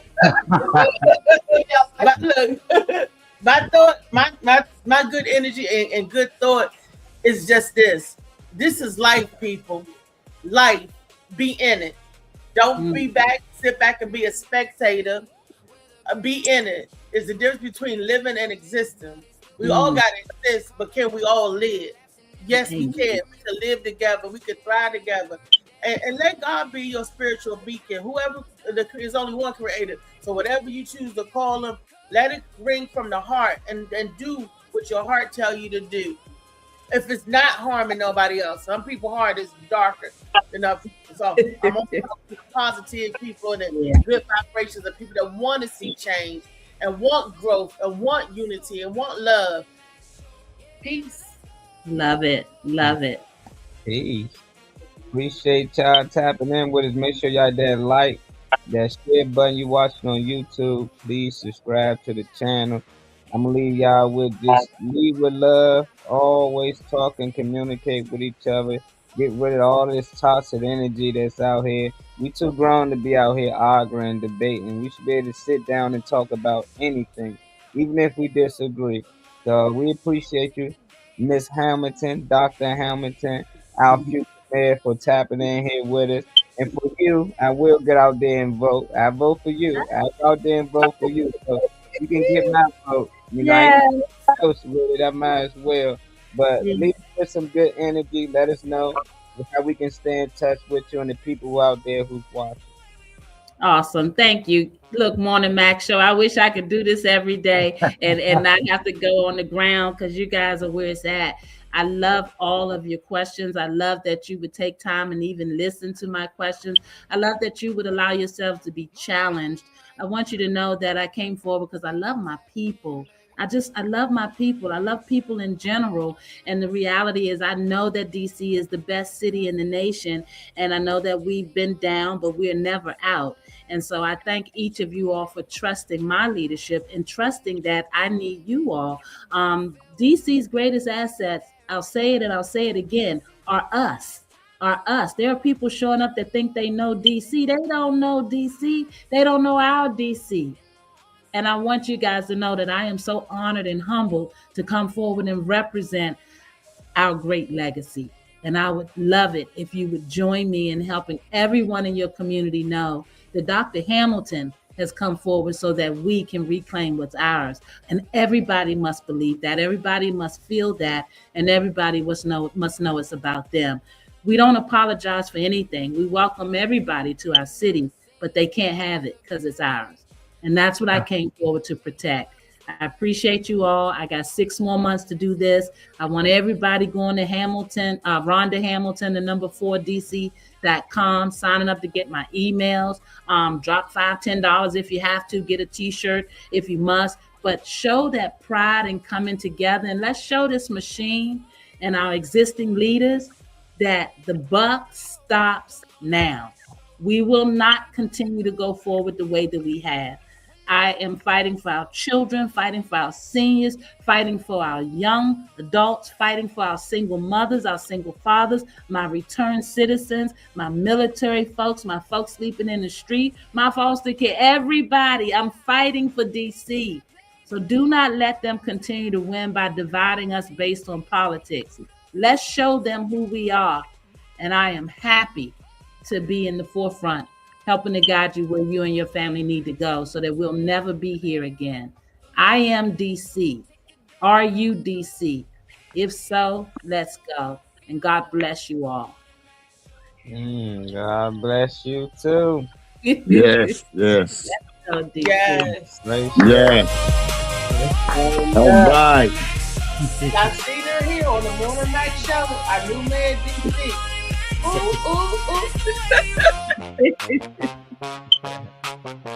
Catch y'all tomorrow for Talk Till Thursday. Get out of here. Peace and love.